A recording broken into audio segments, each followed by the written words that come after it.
I'd like to call the subcommittee to order.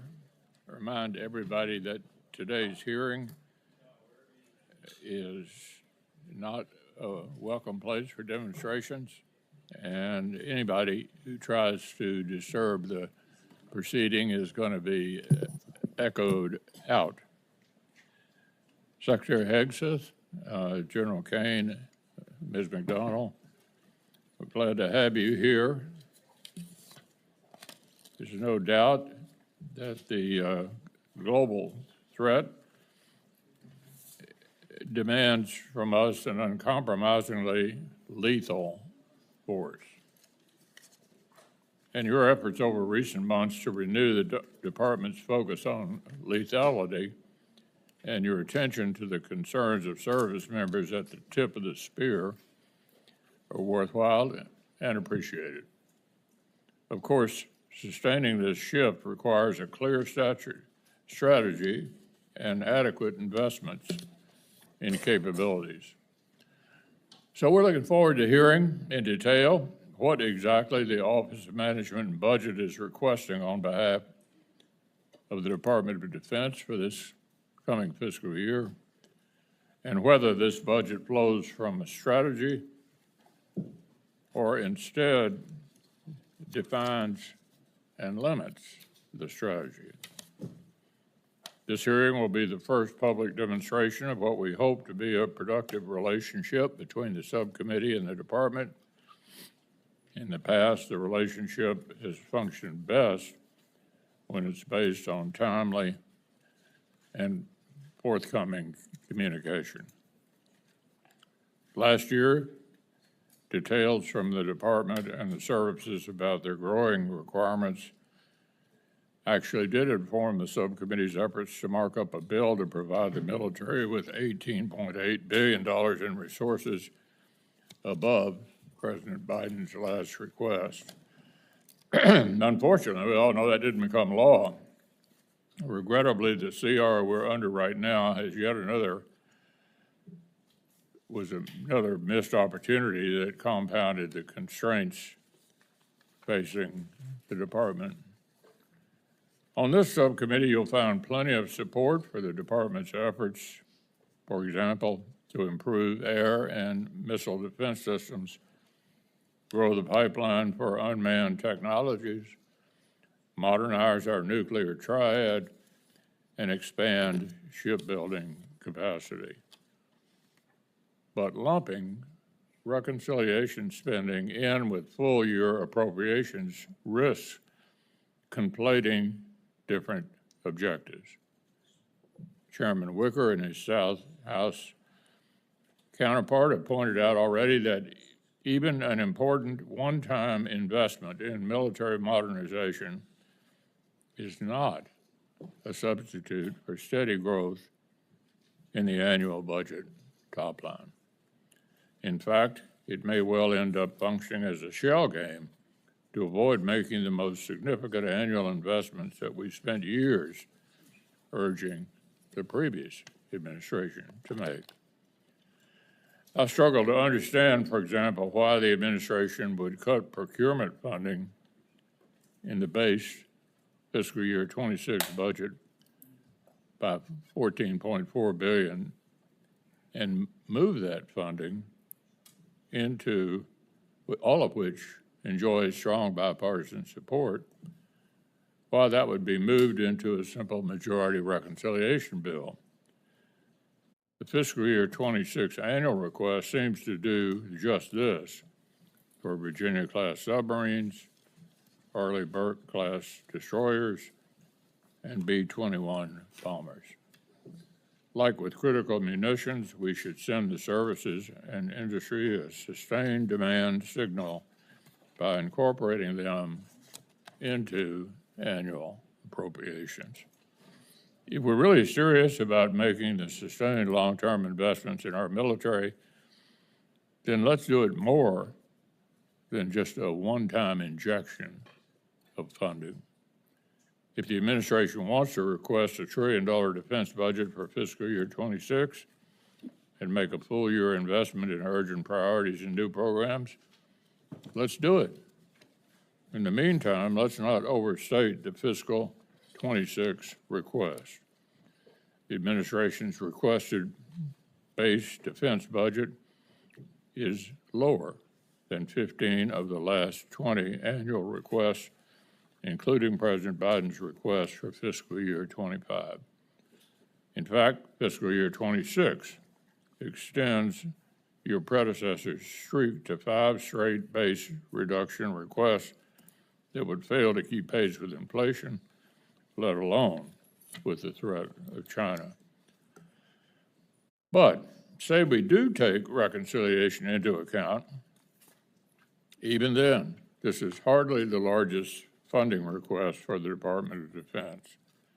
In constant dollars, the fiscal year 26 Department of Defense budget request still falls short of the annual funding request for fiscal 08, fiscal year 09, fiscal year 10, and fiscal year 11. As a share of GDP, even including reconciliation, the fiscal year 26 request is still just around 3%. That's not just half the level of the Reagan buildup that secured peace through strength. It's even less than the 4.5% of GDP requested for defense under President Carter. As we've discussed before, I think it's worth repeating, the cost of a war is a lot bigger than preventing a war. At the height of World War II, 37% of our gross domestic product was spent on defense. In Korea, 13%, Vietnam, 9%, the Reagan buildup, 6%. So we know looking strong actually works. Saves money, saves lives. But what we're looking at this year is less than 4.5% of the GDP, which was the last defense request of President Carter. Why should we expect our allies to spend 5% when we're investing about half that? The failure to spend more on defense is compounded by another dynamic. Every year, a greater share of the defense budget goes to cover costs other than modernizing and procuring new weapons and equipment for our fighting forces. Without additional resources, rising personnel and operations and maintenance costs risk crowding out new capabilities. How we will allocate taxpayer dollars is an expression of our political will. We can't expect our adversaries to take American hard power seriously if we don't put our money where our mouth is. But as I mentioned, we're also interested in your articulation of the strategy that informs, or is it informed by, the administration's budget. How does that strategy account for adversary alignment? How does it address not only the threat of conflict in the Indo-Pacific, but the reality of conflict and military threats to our interests in Europe and the Middle East? Most of us on this panel believe that Russia's war in Ukraine, its alignment with the aims of other U.S. adversaries, and its eventual outcome are profoundly important to America's interests and offer more than just a glimpse into the future of warfare. I'd like to hear your views on this conflict. Who is the aggressor? What are the stakes for America in the West? What is the return on investment of our assistance to Ukraine? I don't see funding for Ukraine's security assistance initiative in your budget request. Is it the administration's view that terminating security assistance to Ukraine will make lasting peace more or less likely? What lessons is the U.S. military learning from the conflict? How will the Department or industry continue to learn if we cut off our partnership with the world's leading battlefield innovators? Why would Asian partners trust us if we abandon partners in Europe What lessons are China, Iran, and North Korea learning? And how much more will they benefit if Russia prevails? I'd like to hear your views on the impact of war in Europe on other theaters. The Asian and Pacific allies you just met with recently are under no delusions about how unchecked Russian aggression influences the calculus of President Xi. They understand that strategic alignment among adversaries is actually global. They're all communicating with each other. America must recognize in turn that the risk of simultaneous conflict on multiple fronts is real and growing. Your Undersecretary for Policy acknowledged this reality in his confirmation hearing this spring. But the capabilities America needs to prevail in such a conflict do not seem to be reflected in the requests we've received from OMB. So there's a lot we need to cover today. We'll invite you to make opening statements in just a moment, but with that, I'd like to turn to Senator Coons. Thank you, Mr. Chairman. Thank you as well, Secretary Hegseth, Chairman Caine, Ms. McDonnell, for joining us here today. We are confronting a world more dangerous today than at any time since the Cold War, and our nation needs and deserves a strong and coordinated response to deter the threats we face, to protect our freedoms, and keep our citizens safe.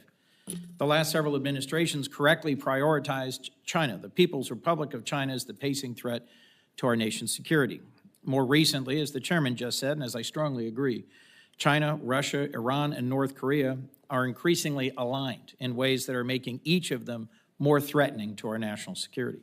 This is happening right now in Ukraine. Russia's aggression is buttressed by Iranian drones, North Korean soldiers, and Chinese components, technology, and funding. Ukraine's, though, not just a preview of geopolitics, it's also the future of warfare. And the pervasive electronic warfare and drone swarms we see on the front lines are lessons from which we must learn. We need to address the urgency of this moment, to unify our efforts, focus our precious time and money on what's important. Chairman McConnell and I are ready to do that with anyone interested in engaging in good faith, which is why it pains me to point out the obvious at this budget hearing, that in the face of these threats, the Department of Defense is more internally divided and beset by challenges of its own making than at any point in my memory. Let's start with the budget. Our Department of Defense and our troops are currently operating under a full-year continuing resolution for the very first time. The continuing resolution provides tens of billions of dollars less in purchasing power than under the previous administration. This does not deliver on peace through strength. No one on this subcommittee wanted this outcome. Mr. Secretary, we appealed to your office to timely and publicly oppose a CR as all previous secretaries had done, but you were silent. You never responded. That CR's cuts are forcing DOD to halt training and shrink exercises, and it fundamentally undermines readiness. DOD has made the CR worse by paying for DHS border activities with DOD funds meant for military quality of life. Money to repair buildings, to relocate military families, to keep the Navy's fleet operationally ready. Shrinking budgets will not speed up our acquisition system, complete kill chains, or deepen our magazines. We are falling behind, thanks to some poor choices. It should go without saying that the People's Republic of China does not operate under a continuing resolution. The fiscal year 2026 request is no better. If you go to DOD's fiscal year 2026 page right now, this is what you'll see. This is what is currently publicly available. And the budget request was not much better. We were given this on Monday. More than a month after OMB's press release, we are still waiting for real budget details. This is officially the latest budget submission of the modern era. For anyone not versed in how this should go, at this stage, we would have received at least this, if not reams more. This committee, to do its job, wants to work with you on the details of exactly which programs and exactly which deployments and exactly which end strength you are requesting, so that in a timely way, we can complete our work and avoid another disastrous continuing resolution. But the department has been AWOL in the 26 debate as it was in the 25 debate. Bills are already being written, and the department's inability to explain its budget is slowly making it less relevant to what it receives in fiscal year 26 in our appropriations process. What's clear is the base request is exactly the same funding level as the FY25 CR that's created problems. Mr. Secretary, you're requesting an increase instead through budget reconciliation, a partisan gamble that I believe shows poor judgment about how to handle our nation's security. DOD's ability to take care of our warfighters should not be contingent on whether Congress can pass a bill that also explodes the national debt, gives billionaires tax cuts, cuts access to health care, in short, is controversial and uncertain. I think it sends a bad message to the U.S. defense industry about the uncertainty of appropriations for key systems at precisely the time we want certainty and we want more from them. Who wins in all this? Not the American people, our adversaries. Mr. Secretary, I'm also concerned that far more of your time so far has been spent inside the building on culture wars rather than outside the building deterring real ones. This administration began by firing a long list of qualified uniformed leaders without cause. The chairman of the Joint Chiefs, the chief of Naval Operations, the vice chief of the Air Force, the head of the National Security Agency, the U.S. military representative to NATO, the director of the Defense Health Agency, the head of the Coast Guard, and all of the Service Judge Advocates General. Continues to push out tens of thousands of civilians who should instead be repairing our ships, testing equipment, providing health care. It's rooting out fully qualified, combat-proven service members solely because they are transgender to satisfy a petty animus.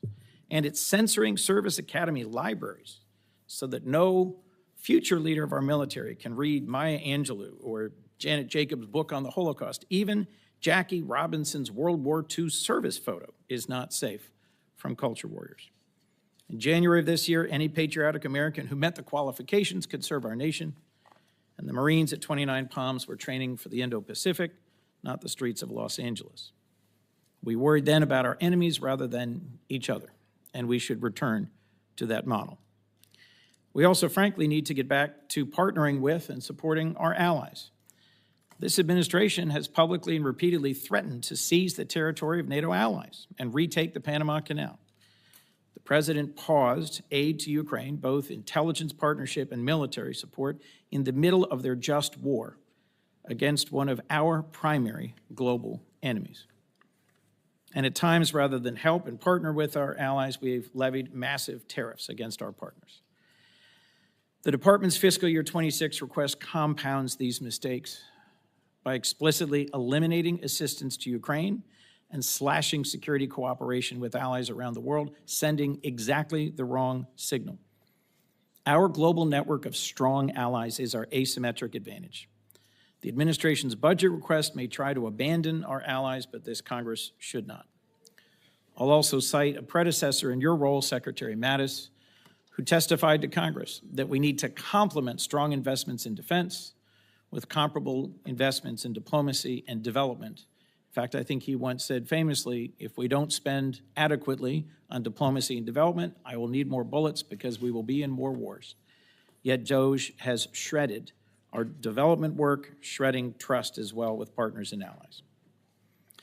Last, I'm troubled by the chaos and poor judgment that have been on full display from the Pentagon front office. Mr. Secretary, you should not have shared operational details of U.S. military strikes on signal with other executive branch officials or personal acquaintances. Mishandling important and sensitive military information in the middle of an operation by a secretary is unthinkable. You've also fired several top aides, and you've been unable to hire a new chief of staff for months. Mr. Secretary, this cannot continue. Your responsibilities to our troops and our nation are far too important. We cannot win the fight for the future without allies, nor deter China and Russia without a functional Department of Defense. And we on this committee simply cannot do our job without an adequate budget submission. I welcome partnership on these important priorities, and I look forward to discussing why we haven't been able to achieve that so far and where to go from here. Thank you, Mr. Chairman. Ms. Secretary General. Go right ahead. We're anxious to hear from you. Well, Chairman McConnell, Ranking Member Coons, distinguished members of the committee, thank you for the opportunity to testify in full support of President Trump's proposed fiscal year 2026 budget for the Department of Defense. I'm honored to testify today alongside General Dan Caine, Chairman of the Joint Chiefs of Staff, and Bryn McDonald, who is performing the duties of DoD's Comptroller and Chief Financial Officer. We're also very proud to represent and serve our warriors and their families. Today, as they do every day, they're keeping America safe. They're defending the homeland. They're standing up to communist China. They're working hand in glove with our allies and partners, and they are achieving peace through strength. This morning, I'd like to start by thanking this committee and Congress for your bipartisan leadership to give our troops a big pay raise in 2025. This included an additional 10.5% raise for our junior enlisted service members, E1 to E4. Thank you also for improving other initiatives that will improve quality of life for our warriors and their families. With a focus on our troops and their loved ones, I've directed additional actions that will further improve their quality of life. These include making historic investments to improve living conditions in barracks and base housing, reforming the PCS process to reduce the cost and stress of these moves, and improving the quality of care provided to our defense healthcare system.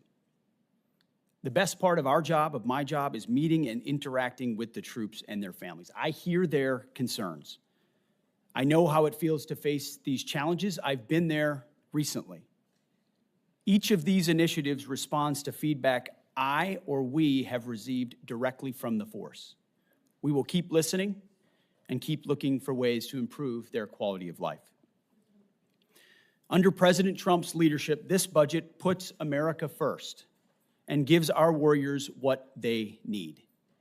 The $961.6 billion budget request, which is over $1 trillion for national security total, will end 4 years of chronic underinvestment in our military by the Biden administration.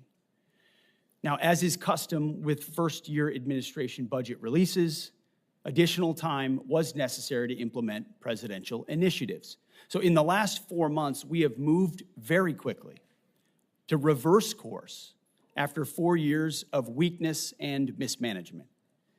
We found nearly $30 billion in savings across the department. We killed wasteful programs, targeted bureaucratic excess, and redirected funding from Biden-era priorities to President Trump's priorities. Working with the Department of Homeland Security, we increased border security, to say the least. We reduced China's malign influence in our hemisphere. We defended freedom of navigation in the Red Sea. However, because of so much deferred maintenance, we still have a lot of work in front of us to achieve peace through strength. So to carry out the President's mission, we've set 3 priorities for the department: restore the warrior ethos, rebuild our military, and reestablish deterrence. First, we're restoring the warrior ethos. President Trump charged me to focus relentlessly on warfighting, lethality, meritocracy, standards, and readiness, and that's exactly what we're doing.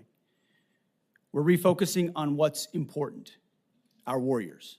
We're sweeping away distractions and bloated bureaucracy. We set standards that are high, equal, and unwavering. DEI is dead. We replaced it with a colorblind, gender-neutral, merit-based approach. And our force is responding incredibly positively to these changes.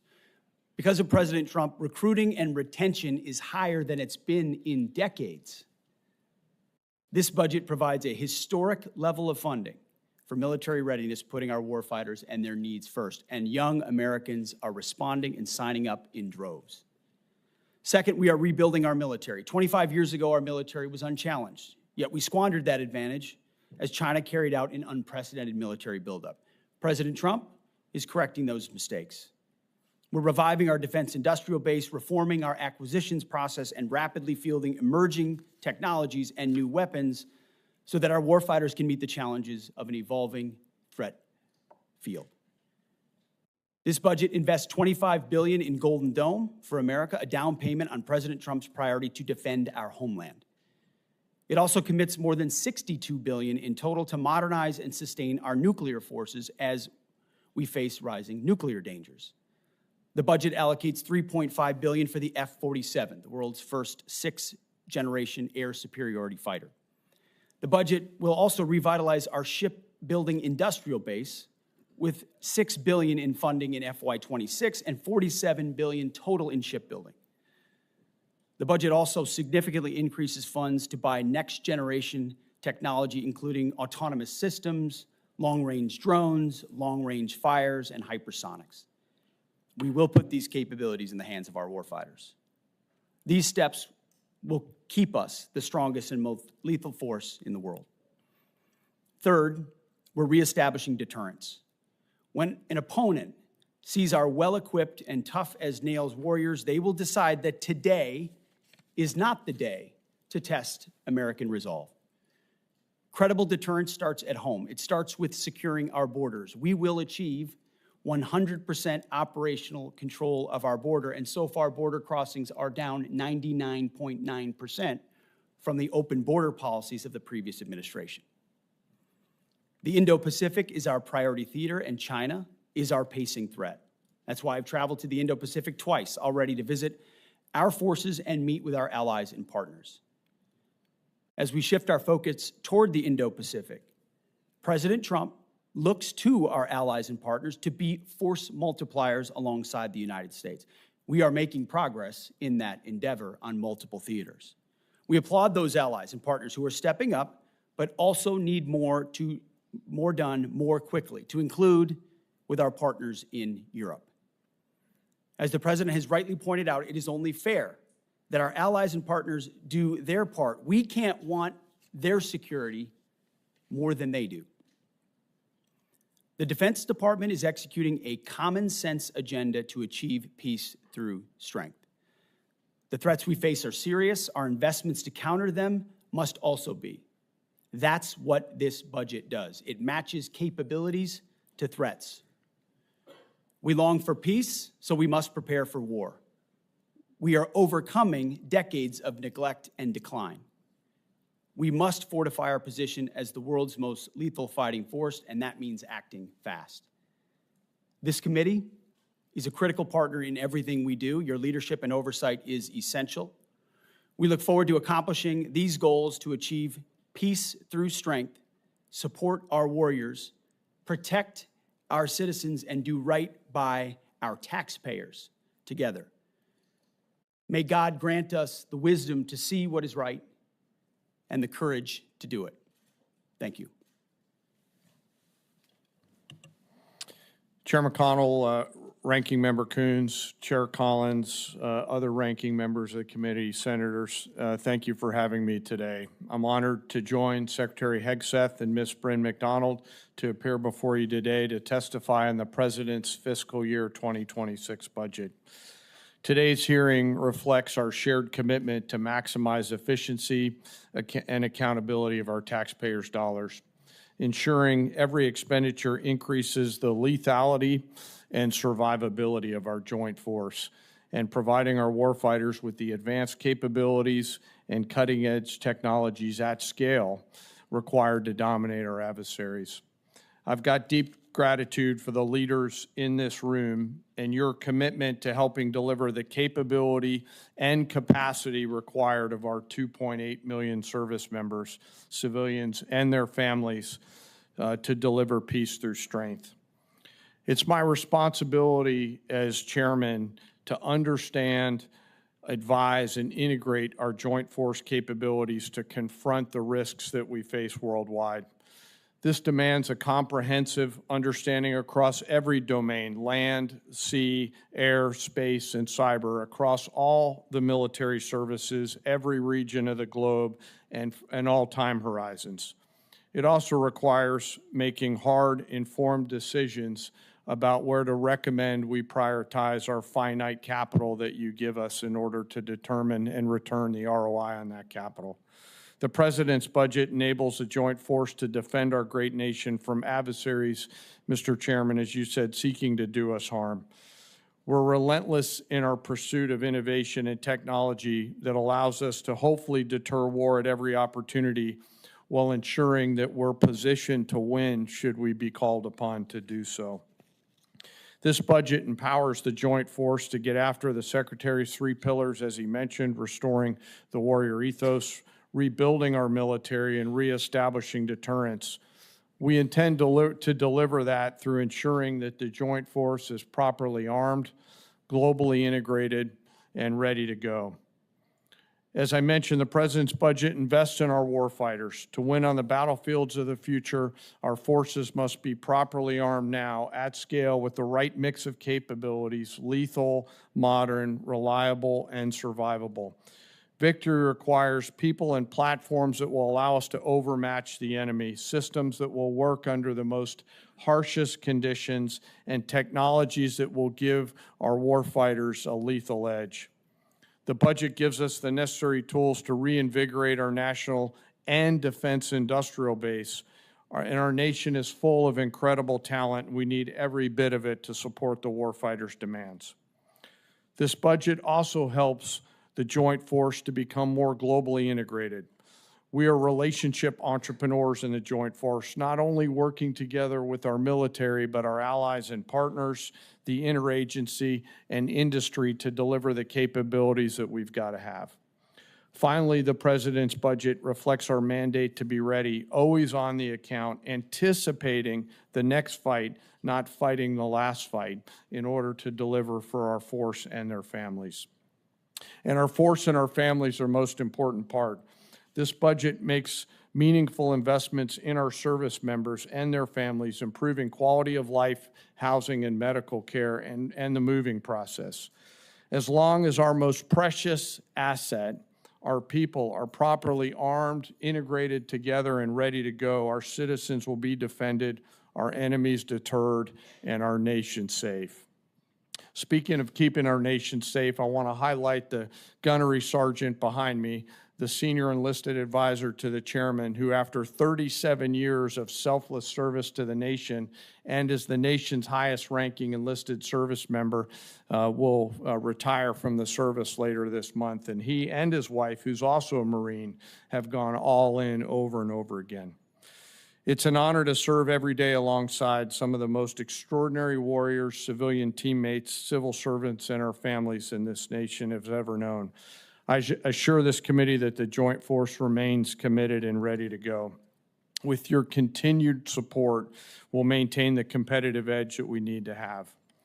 I'm also reminded to always remember our deployed service members right now and their families, who are right now, as we sit here today in this hearing room, out there doing our nation's business.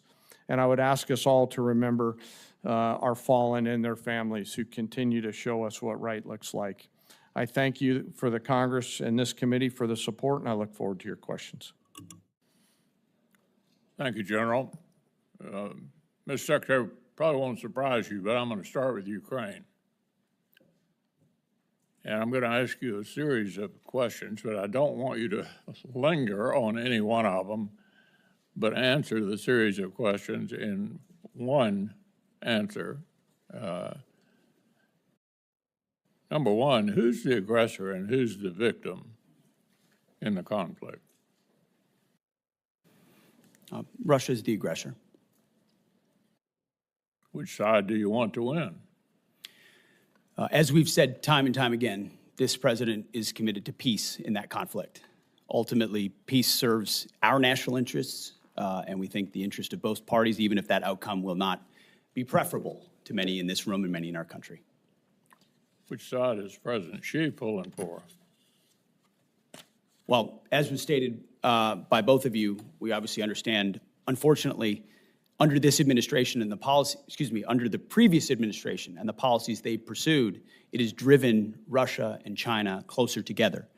So there's no doubt that China would prefer that Vladimir Putin have a good outcome. But it would also prefer a prolonged conflict that would keep us and other countries tied down and incapable of paying attention to the malign influence of China elsewhere. One thing I'm sure we agree on is we don't want a headline at the end of this conflict that says Russia wins and America loses. And given the fact that all of our adversaries are communicating with each other, that's extremely important if we're going to continue to play the role in the world that the vast majority of members of Congress think we should still play, particularly now that our adversaries are more significant than they have been since the Berlin Wall came down. With regard to the money we're spending, what's the return on the investment of our security assistance to Ukraine? Senator, I would just say, given the approach of President Trump, that's not the headline, regardless.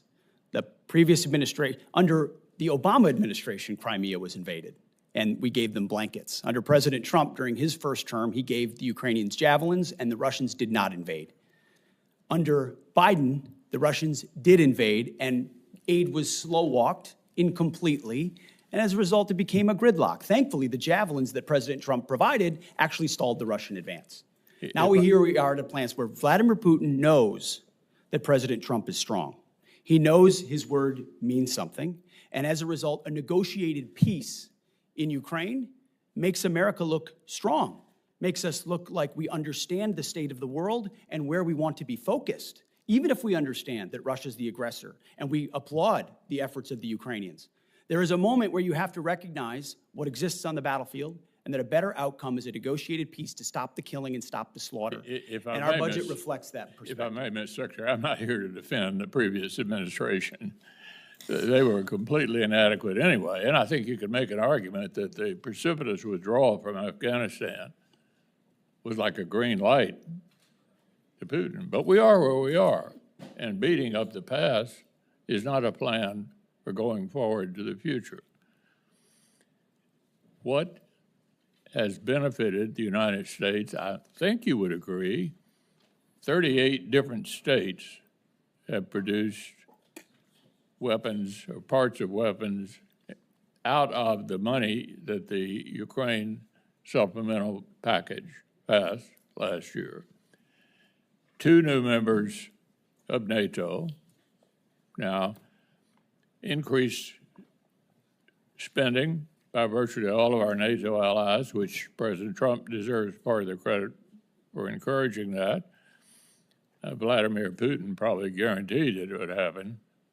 Everybody seems to be moving in the right direction. And then they look at us and wonder whether we're in the midst of brokering what appears to be allowing the Russians to define victory.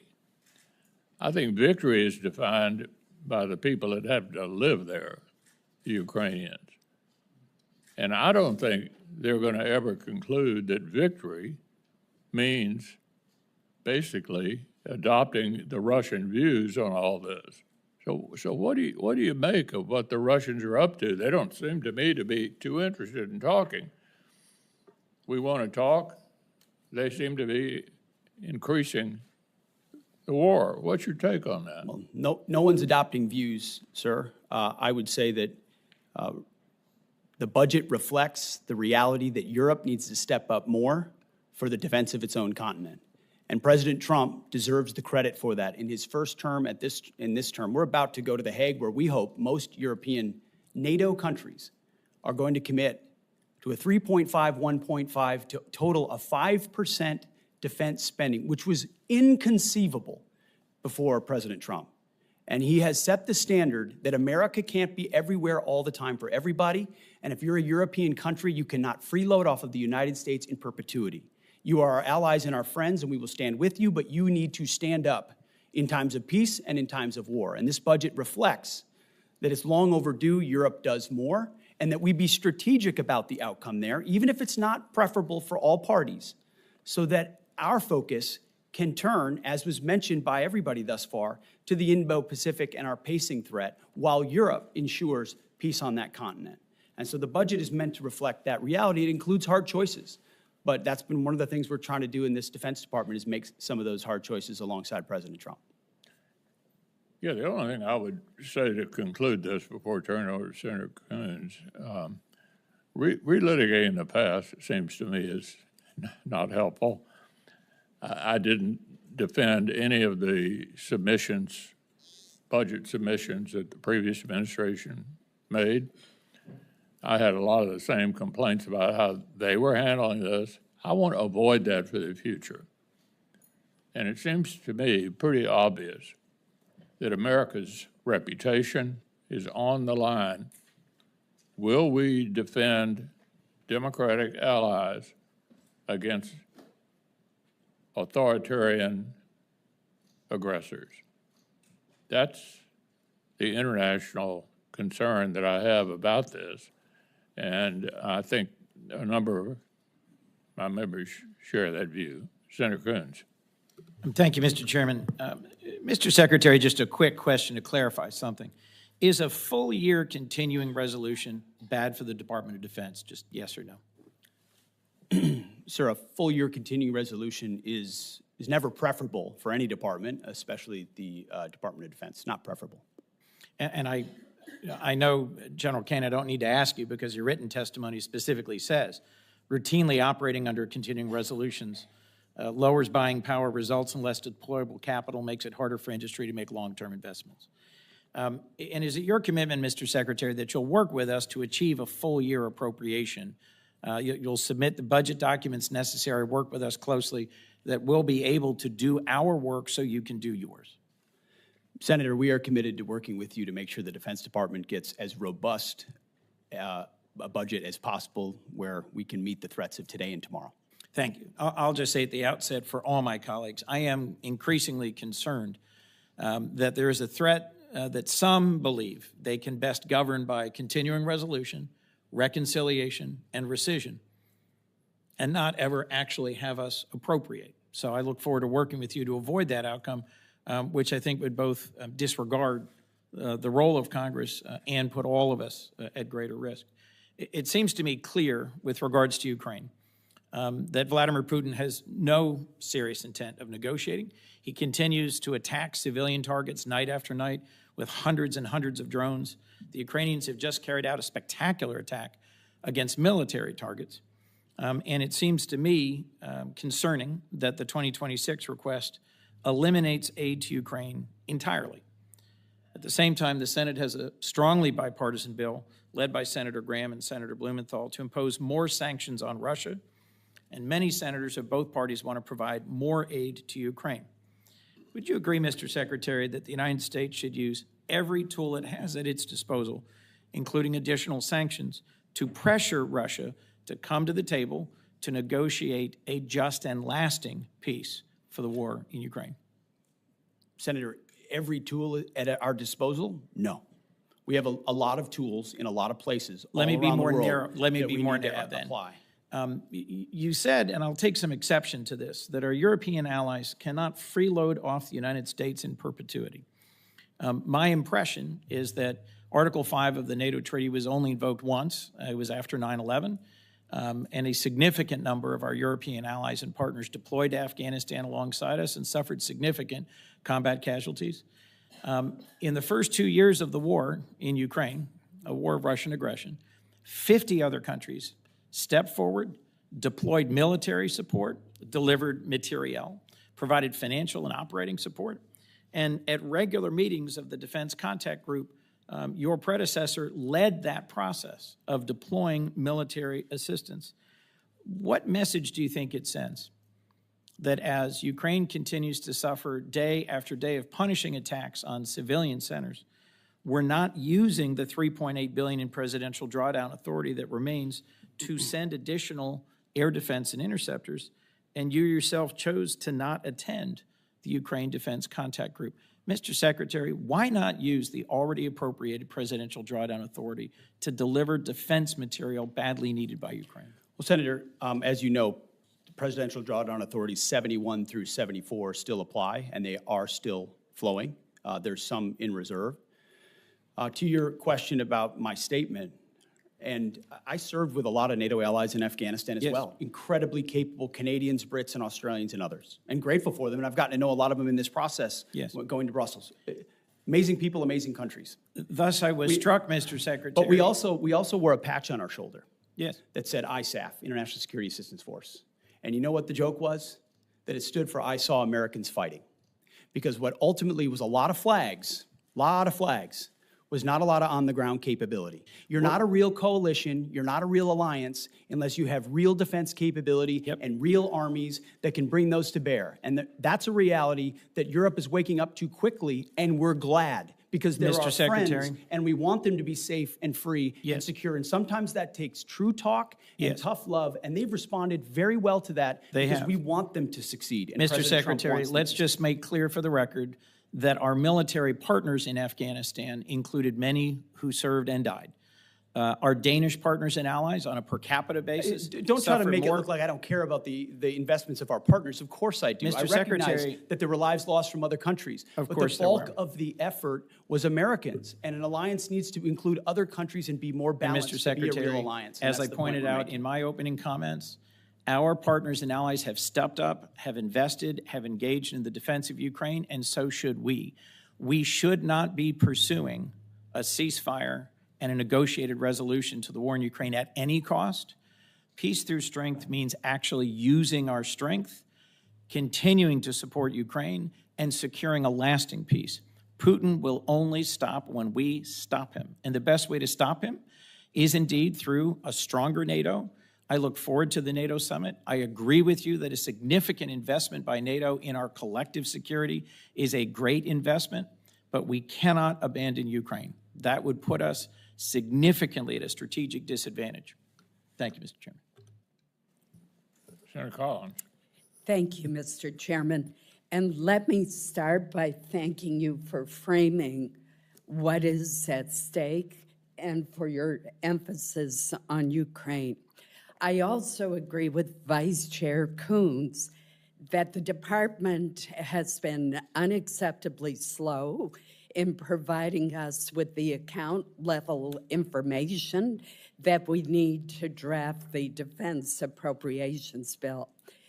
I agree with him that a CR is not conducive to the smooth and effective operations of the department, but I would respectfully point out to my colleague that the Appropriations Committee reported the defense appropriations bill before the August recess, and it was the Democratic leader who decided not to bring the bill to the floor. And that is why we ended up with a continuing resolution. Mr. Secretary, let me turn to you now. You recently stated that DOD is focused on the strategic threat posed by China, and that this threat is, and these are your words, real and could be imminent. And I agree with you. China now fields a navy of approximately 400 ships and is expanding its fleet at a pace that far exceeds ours. The U.S. Navy currently has only 293 ships, clearly inadequate. Yet the Department of Defense budget for FY26 proposes funding for only 3 additional ships, a Columbia-class submarine, a Virginia-class submarine, and an ocean surveillance ship. No funding in the base budget is requested for DDG 51s, the Navy's workhorse surface combatant. Instead, the administration unwisely is relying on reconciliation to fund a second Virginia-class submarine and 2 Arleigh Burke-class destroyers. Reconciliation, Mr. Secretary, was meant to provide one-time supplemental funds to augment the defense budget, not to supplant the investments that should be in the base budget. Could you explain the department's rationale for excluding these critical war-fighting platforms from the annual appropriations request and creating instability for future defense budgets? Well, Senator, I appreciate the question. There are a lot of complexities that go into how budgets are formed. from the view of our department, working on Capitol Hill and with the White House, is that we have 2 bills and 1 budget.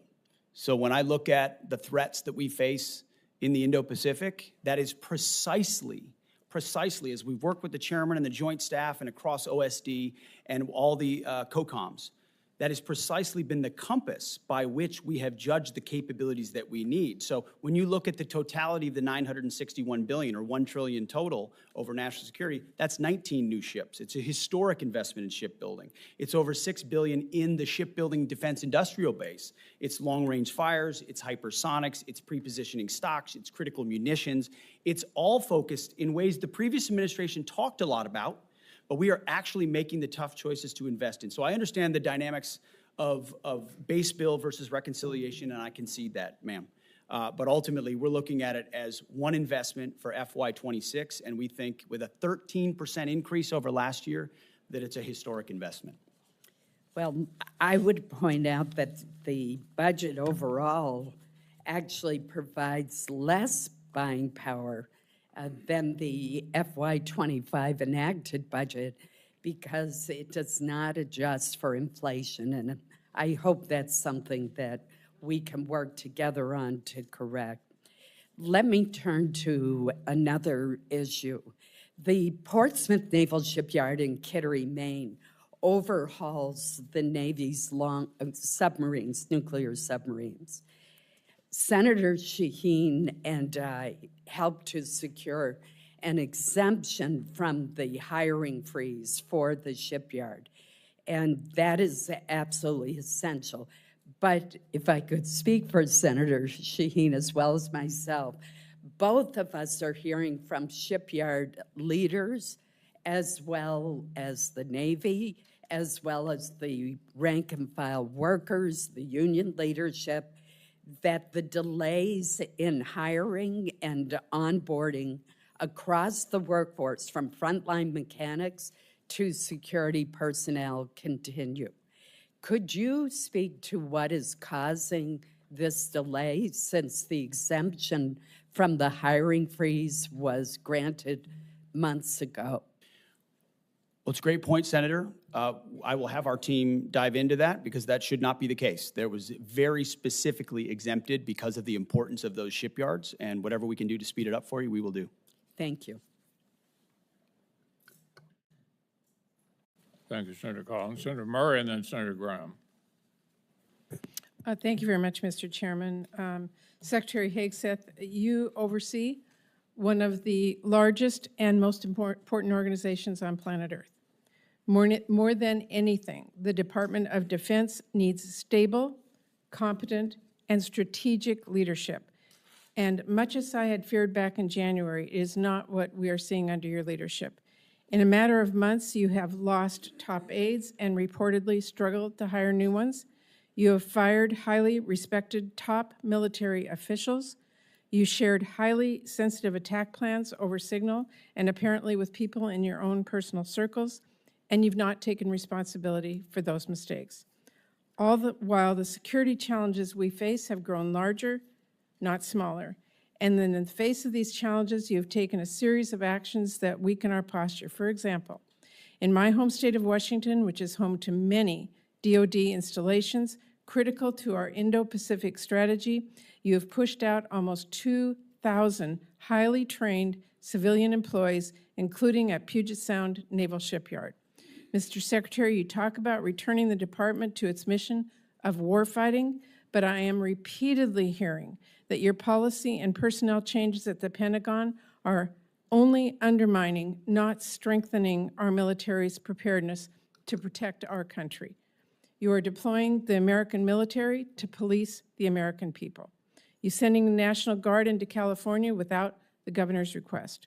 Sending the Marines not after foreign threats, but after American protesters. And now President Trump is promising heavy force against peaceful protesters at his DC military parade. Those sorts of actions and that sort of rhetoric from a president of the United States should stop every one of us cold. Threatening to use our own troops on our own citizens at such scale is unprecedented, it is unconstitutional, and it is downright un-American. We should all be speaking out against this and demanding accountability.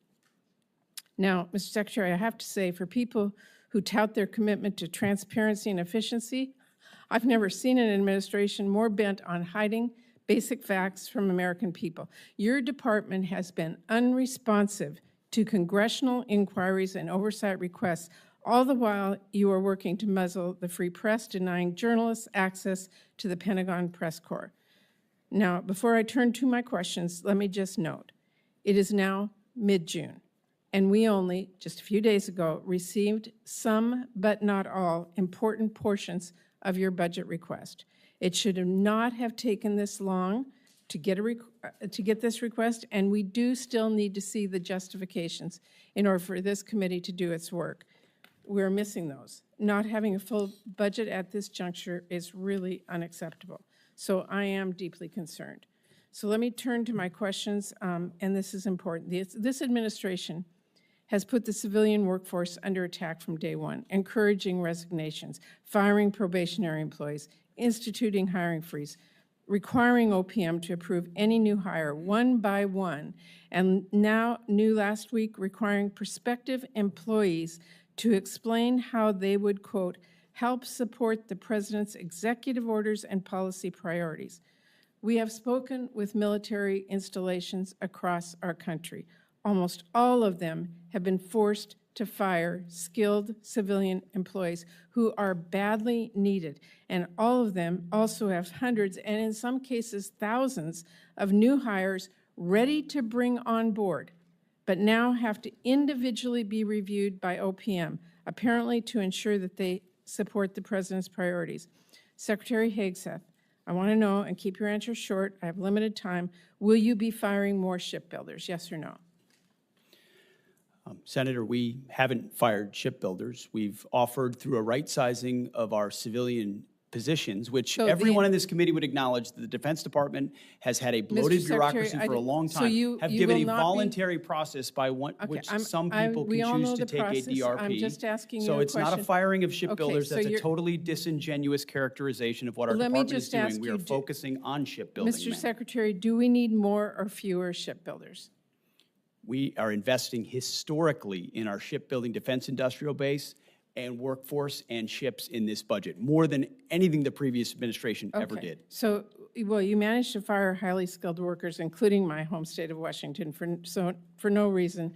So let me just say, the Navy needs welders, not people who can recite a president's executive orders. If the Navy wants to hire a qualified candidate for the role, but that candidate happened to vote for or donate to Democrats, would they be hired? Senator, there's never been a litmus test for hiring welders. Well, If you can weld, you can work at the Defense Department. That is what they are being asked. And Mr. Secretary, I just have to say, we need to drop the politics in our military. We need to hire the best people.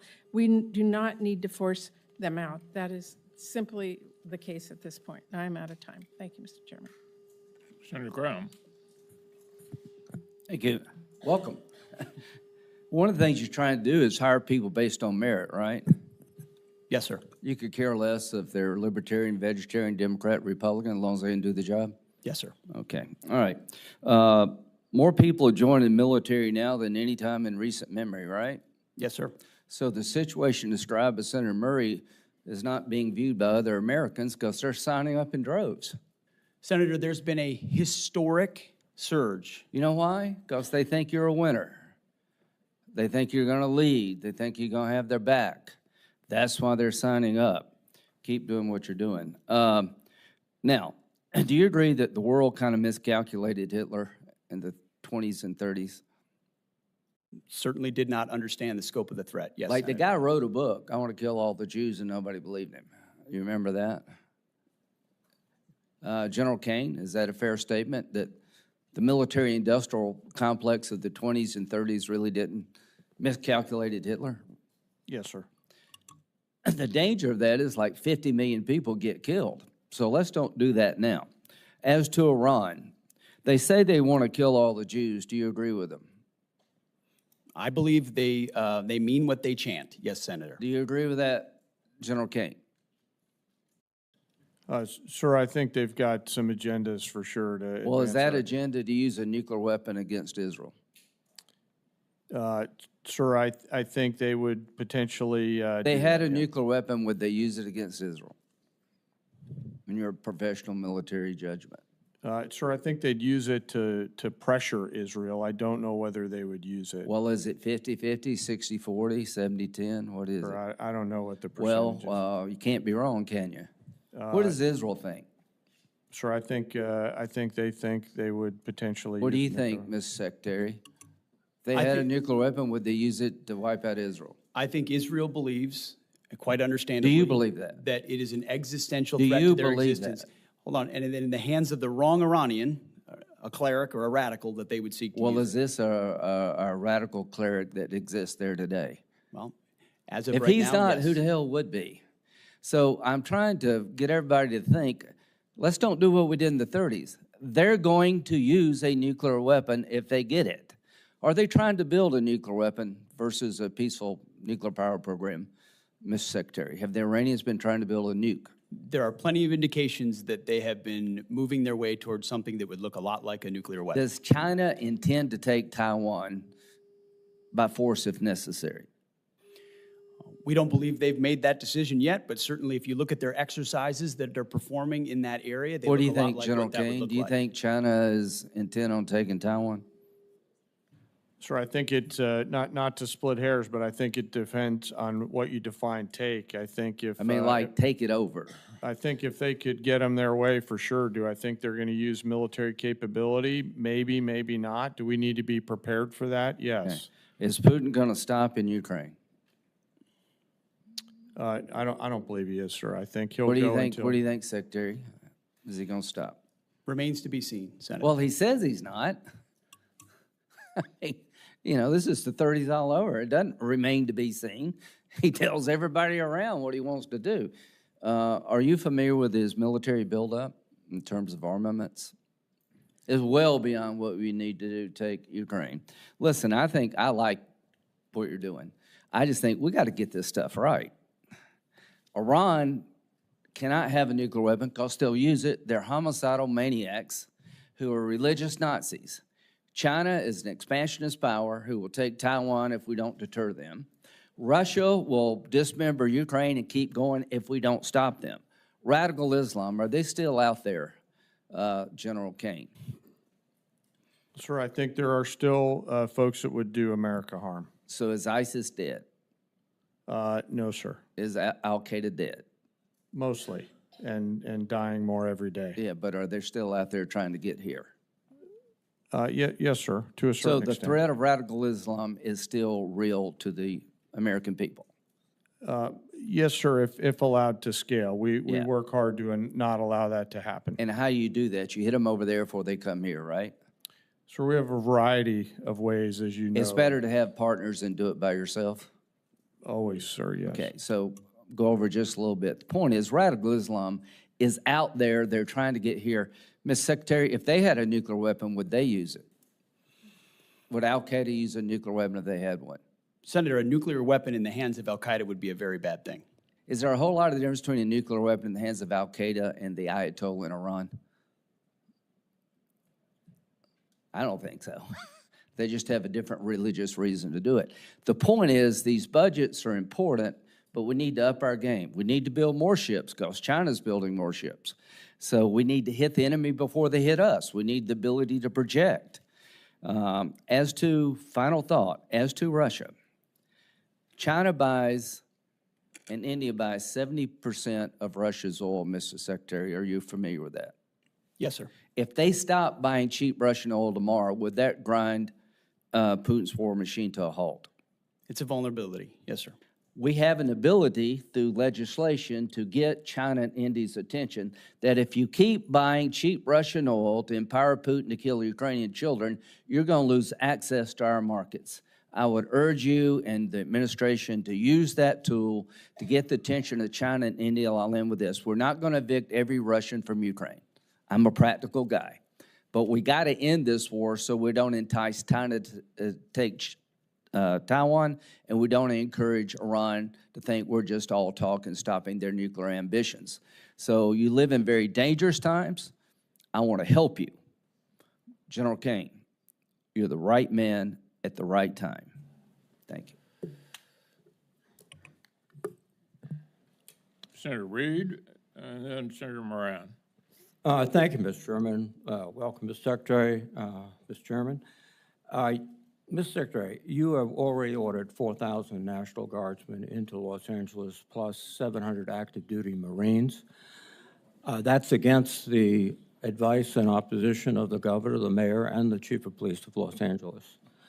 And these forces are in addition to 11,000 military personnel, active duty and National Guard, that have been deployed to the southern border in support of Customs and Border Protection. Separately, the Department of Homeland Security has requested more than 20,000 National Guard troops to assist in, I quote, interior immigration efforts. And I understand you've approved an additional phase of 700 service members for this mission, with additional associated command and control from Texas, Florida, and Louisiana.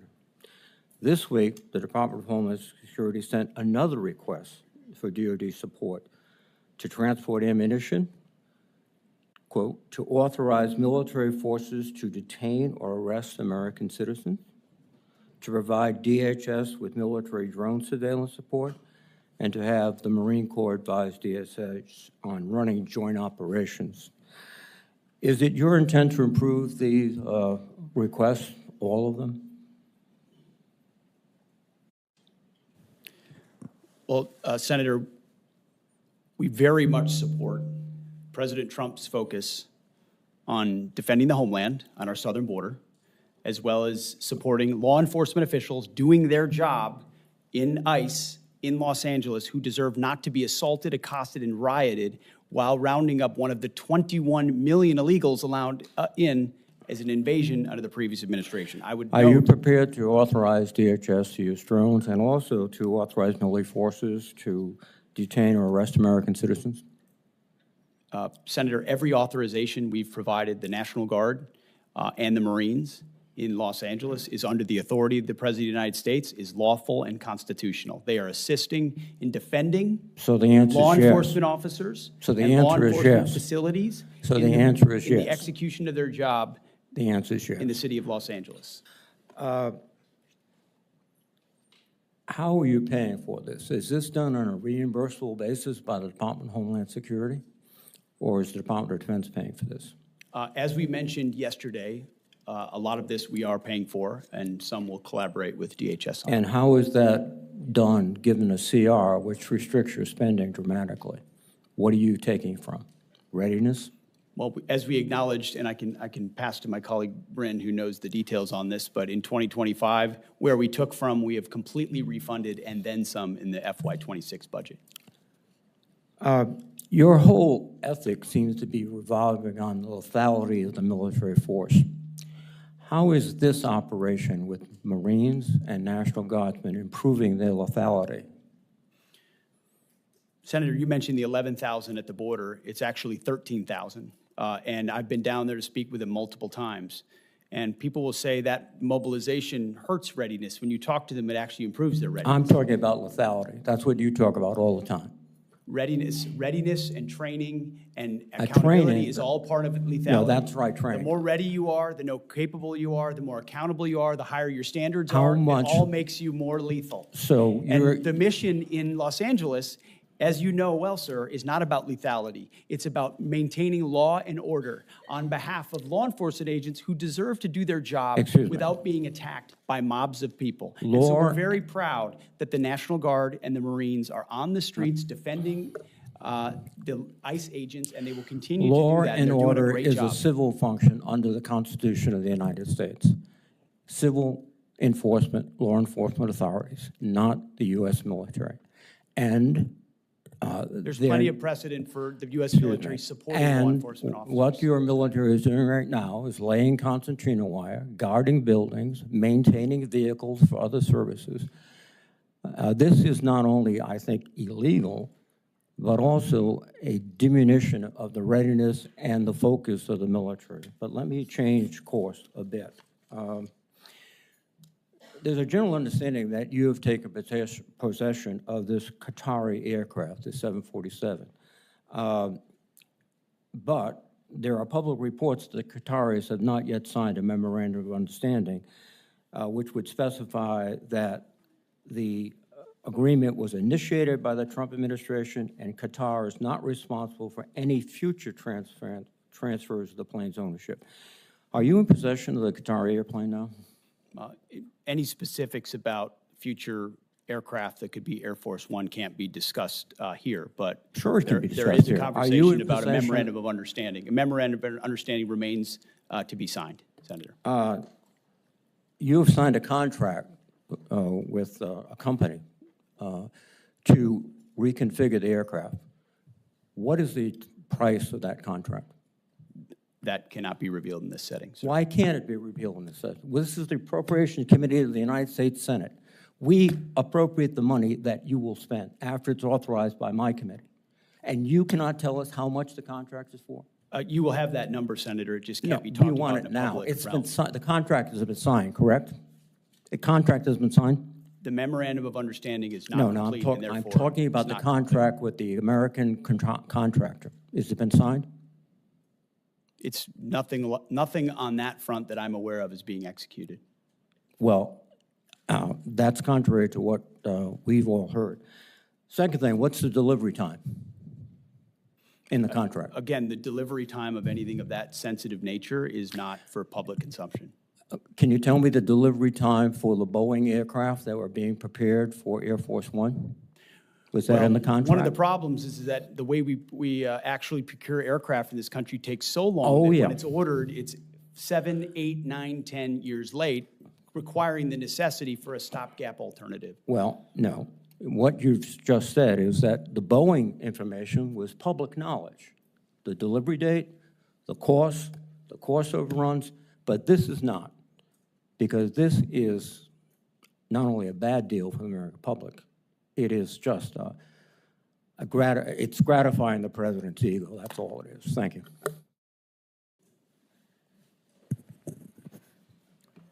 Senator Moran, and then Senator Durbin and Senator Hoeven. Chairman McConnell, thank you. Secretary, an issue for me as a Kansan, but an issue for folks who fly out of Ronald Reagan National Airport. January 29th, Army Black Hawk helicopter and a commercial airliner arriving at DCA from Wichita collided midair. I know you're aware of it. You were involved in responding on the night of the accident, January the 29th. It killed 67 individuals, many of them Kansans. I want to hear a confirmation from you. Since that flight, I ask, as did the Department of Transportation, the FAA, that the helicopter flights emanating from the Pentagon be put on pause. It's my understanding from information from the Army is that since January 29th, 7 flights have taken off and landed at the Pentagon. 6 of those flights occurred during periods of high volume at DCA. One of those aircraft caused 2 different commercial flights to abort landing on May the 1st. And since this latest incident, I understand that all flights have been halted. My question is, will you commit to maintaining that restriction on all non-essential rotary flights, including VIP transport from the Pentagon until the Department of Transportation, the FAA, determines the safe way in which that can be done, if there is a safe way? Senator, that was a very tragic incident, which can never happen again. We initiated an investigation immediately, worked directly with the Department of Transportation immediately. They've taken the lead on it. In real time at that moment, we even stood over maps and looked at routes to make sure we were ensuring that routes of Blackhawks were away from the flight path so that it didn't happen again. There are essential reasons why you may need to move along a corridor similar to that, but There is no authorization for VIP or convenience flights along that route. That is not the case and will not remain the case.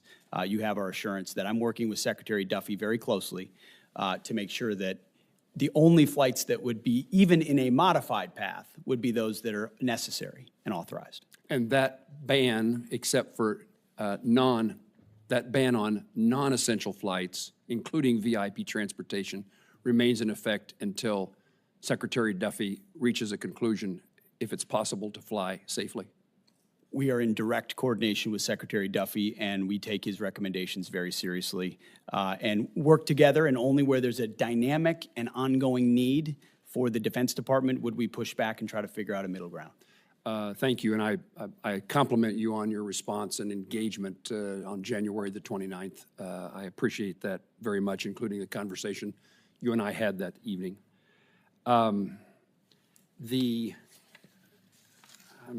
There's so many national and international issues I want to talk to you about, but I also want to make certain that some things that no other member of this committee would ask about a circumstance that I've encountered in Kansas, and we've sought the Department of Defense's help, and we're fighting, in my view, we're fighting the bureaucracy. We have a Army Corps of Engineers lake in Kansas. It's next to a city, a community called Council Grove. It's a county seat town of several thousand people. Their community depends upon the tourist traffic and usage of that lake. They had a manager, a ranger at that lake. The Corps did. That ranger shifted to another lake. The hiring freeze prevented somebody from being hired to replace that person. The Secretary of the Army, I appreciate his cooperation, signed a waiver to allow the hiring, but now have been told weeks to months for the Army Corps of Engineers to go through the hiring process to replace the person. And if I could get your attention or your staff's attention to see if there is not a faster way. This community says that the people who come to stay and visit the lake, so at the moment the marina is threatened to be closed, there's no one to clean the latrines, no one can check the permits, so the lake is unusable, and summer is the season in which this community thrives based upon visitors to the lake. And I was told by the Army Corps of Engineers they had the person they wanted to hire. That person had applied, but the hiring freeze prohibited him from being hired. And they have people in mind to be the seasonal employees to do the seasonal work at the lake. But now the bureaucracy, my word, not anybody else's, I suppose, the bureaucracy of the Army Corps of Engineers delays this even weeks or months longer. The season, we've already missed Memorial Day. Can you help me? This is an issue we were made aware of almost in real time, and the Secretary of the Army was very responsive. He was. And I'm actually meeting, as it happens today, with the Director of the Army Corps of Engineers to, across the board, identify where this is happening and free it up, so it'll get special attention. I appreciate that very much. The season is fast dissipating for the success of that community's economic well-being. It was reported that the Pentagon is or has diverted anti-drone technology intended for Ukraine to the U.S. Air Force in the Middle East. And the explanation for that was the safety and security of our military men and women in the Middle East depend upon this technology. And I assume no one can argue with the importance of protecting our military. Was there a precipitating factor that caused that circumstance to be, that move to be necessary? And is there any plan to provide Ukraine with the necessary technology to replace that those anti-drone defenses? Senator, as you know, the Middle East is and remains a very dynamic theater. In the interest of putting America and Americans first, we're going to surge counter-UAS systems to our troops and our bases and our places first if we think there's a potential for a threat. And considering the environment there right now, that has been and will continue to be a priority for us. What about the capability of resupplying or reinserting that technology into other places, including Ukraine? Is the capacity just not sufficient to do that? We would have to review the capacity, but it's one of the challenges of all the munitions that we've given to Ukraine over these last 3 years. Is it's created some challenges in other places. I can imagine that many things are frustrating to you as they are to me, and one is our inability to have a supply chain sufficient to meet the global demands of the United States military in our country. And it is a focus that I heard you say in your testimony is one of yours. And our safety is dependent upon a private sector supply chain necessary to meet all needs, in my view, including those of supporting Ukraine. I'm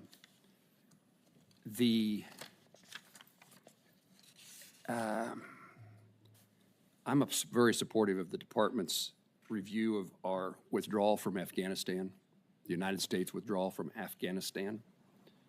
I think it was one of the saddest days in my experience as a member of Congress to see the circumstances and the nature of our departure and the loss of life that occurred in that effort. It is important that we do, when we're withdrawing, we do it in a way that protects our interests, and we did not do that in my view. It's also a poor signal to our adversaries that we are feckless, we're incapable of doing things well. It also is a message to our allies that we may not remain strong and keep our commitments to them. So while I wouldn't debate the departure from Afghanistan, in my view, it's undebatable about the nature of the withdrawal and how damaging it was to our country. In the midst of all that chaos, we abandoned thousands of Afghans who worked side by side with Kansas soldiers. I hear about it frequently, and I heard more about it back at the time about who we left behind that were allies and friends of those who served. Can you help fix the problem of those who are in limbo, who were our Afghan allies, and their status either here in the United States or their status waiting to come to the United States? What should be our policy? Senator, our doors have been open and Could I just unprecedented. take a minute to encourage everybody to stay within the 5 minutes, because we have a number of senators here who need to get a chance. I obviously violated the rule and didn't know it, Mr. Chairman. So after Senator Moran, we'll go to Senator Durbin and then Senator Hoeven. Mr. Secretary, I'll follow up with you. Okay. My turn.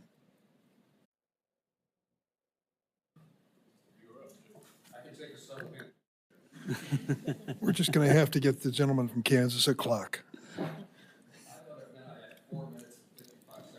Mr. Secretary, I was surprised to learn that medical research has discovered the probability that men and women who serve our nation develop certain cancers more prevalent among them than the general population. Are you aware of this? That men and women in uniform may develop certain different cancers than civilians? More frequent and the like? I'm not familiar with the particular study that you're referring to, but I'd be interested to see it. Also, I learned at the same time that brain injuries are particularly prevalent among some members of our military. And understanding the violence of that experience, it's not a surprise. But it does have long-term impact. Were you aware of that? Yes, sir. Do you know why?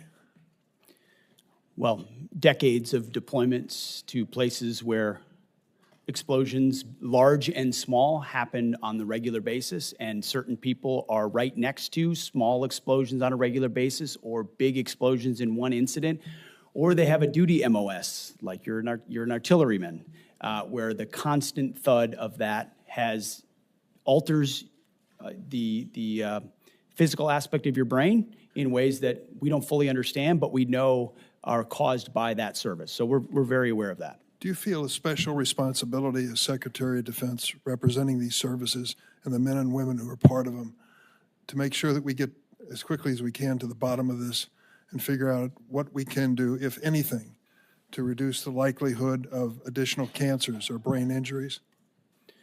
Senator, I served with a lot of men who were affected by, in a lot of ways, by those types of symptoms, including symptoms that led to the taking of their own life. Yes. This is a deadly serious issue. We are committed to getting to the bottom of who it affects and why, and making sure we do right by it. So let me tell you what I've done about it.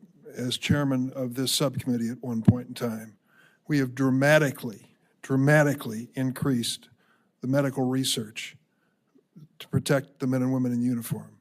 As we learn these things, we want to get to the bottom of it as quickly as possible. It is enough for me that they risk their lives for our country. We shouldn't make it a more dangerous situation, and we ought to understand what's going on in their minds and their bodies when they serve. And as a result of that, we have dramatically increased defense medical research. I think we owe it to the men and women in uniform. Your budget cuts two-thirds of that amount for defense health research. How can that be consistent with our mutual goal of making the military life a safer life for our men and women in uniform? Well, Senator, I would take issue with your characterization that all two-thirds of that, whatever was reduced, is focused on the issues that you just spoke about, because those are issues that, as a secretary who's very close to these issues and knows people close to these issues, my team knows that's exactly the type of research that we would fund. But we did find lots of other research inside the Defense Department to the tens and millions, and in some cases, hundreds of millions of dollars that was a boondoggle for the American people. Why? And Why do you we were say, proud to get give me rid an of it. example of a boondoggle in medical research in There are defense health. I mean, we're talking about some stuff I shouldn't say in public. You know, marbles in the rear ends of cats. Tens of millions of dollars, things that don't Is this have like the a 300 connection 300 to is this- what is you're like- talking about. So Is this I like the respect 350-year-old Social Security check that the president told us? Senator, I respect I would- completely the issue that you're speaking with, and this department couldn't be more sympathetic to that and Well, ensure that it's it's- funded. But the Defense Department has been a place where organizations, entities, and companies know they can get money almost unchecked to That's whether or not not true. it actually applies to things that happen on the battlefield. That's just not That's even what close. we worked very hard to find in ways that other secretaries have not. Let me tell you, This that's committee a- and others talk about waste, fraud, and abuse all the time. We have actually gone after waste, fraud, and abuse because Let me every let dollar me that's just tell you that spent is a eliminating- dollar we can pour into the war Eliminating fighter. two-thirds of the money for defense health research, put that next to the decision to cut NIH medical research by 40%. Does that make America great again for these military families? I don't think so. $45 million for a parade, for God's sake. Money should be put in defense medical research instead of wasted on some pomp and circumstance for the president. This is not consistent with what the men and women in uniform deserve. Senator Hoeven, then Senator Schatz, Senator Bozeman. Thank you, Mr. Chairman. Want to thank you for being here, and I want to thank you for your service as well, Mr. Secretary General. We appreciate it. I want to talk about our strategic defense, and in two aspects. One's our nuclear forces, and then the Golden Dome concept. And if you think about it, you know, they really go together. In other words, our nuclear forces, the nuclear triad is what has kept any country from ever challenging us with any kind of nuclear weapon, right? And it's done that since World War II. So it's vitally important that we maintain the strongest nuclear arsenal in the world. Would you agree with that, Mr. Secretary, and also General? Senator, no doubt. Our nuclear triad is the silent foundation of our entire deterrent effect. And that's why this budget fully funds all three legs of the triad and makes sure we're leaning forward and ensuring we have the most capable nuclear deterrent possible. General? Sir, I'd agree with that, sir. Right. It is the bedrock on which all our conventional forces reside. So we've got to update our nuclear forces to make sure that they're always superior to any near-peer adversary. That's the Sentinel program. Now, in 2025, $1.7 billion was taken out, which we are putting back in through reconciliation. And there's 4.1 in 26 versus the 5 that was originally asked for by Air Force. But that's an overlap in terms of it's actually only 2.6 because that 1.5 is being brought back in. I want to know, and I want assurances, I'd like assurances from both of you that effort with Sentinel will be funded so that we stay on schedule with that vital upgrade. Secretary? If you want, we could have Bryn speak specifically to that. Can you, that we are funding it fully? Yeah, the key question here is a commitment to keep that on schedule.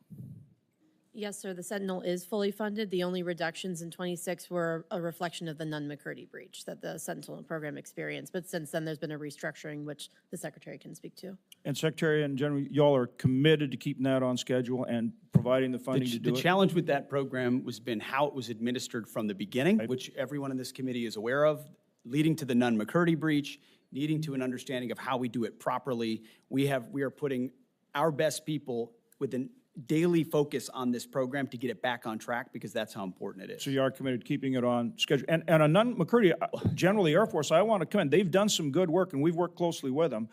But we need a commitment to keep the funding going, to keep them on schedule as well, with the revisions based on Nunn-McCurdy. The funding is there, Senator. It will be incumbent on the service and others to keep that on track. But it has not, thus far, been a program that's done that. Right. But I'm not criticizing you. I'm trying to make sure you're committed to keeping that funding in place to do it. Is that the case? The funding is in the budget for FY26 completely. Okay. General?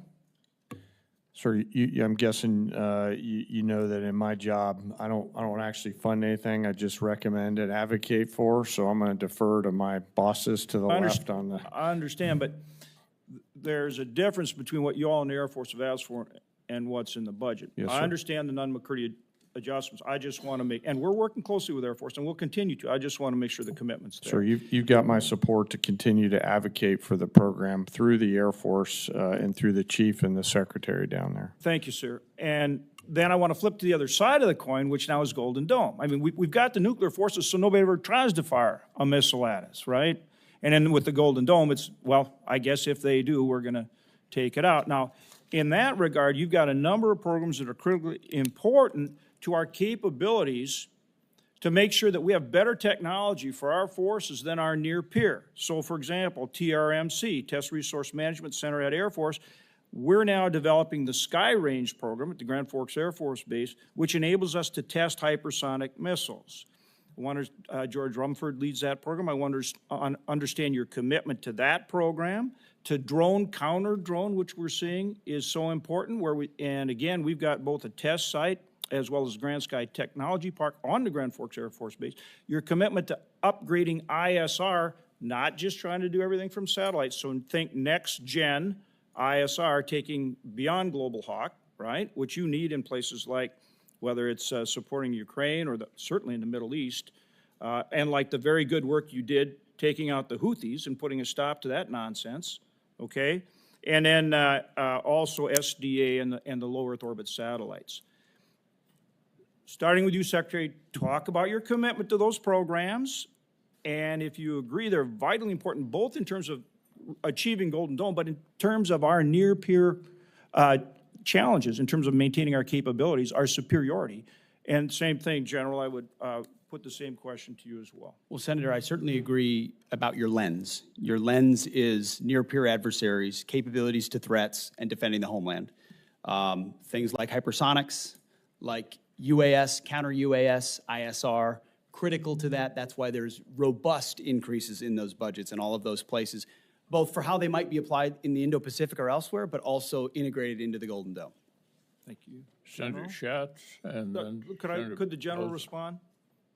Sir, I'd echo the Secretary's response. The effects are the key, and we'll stay close on the effects that you're trying to achieve, and I appreciate your advocacy for those effects.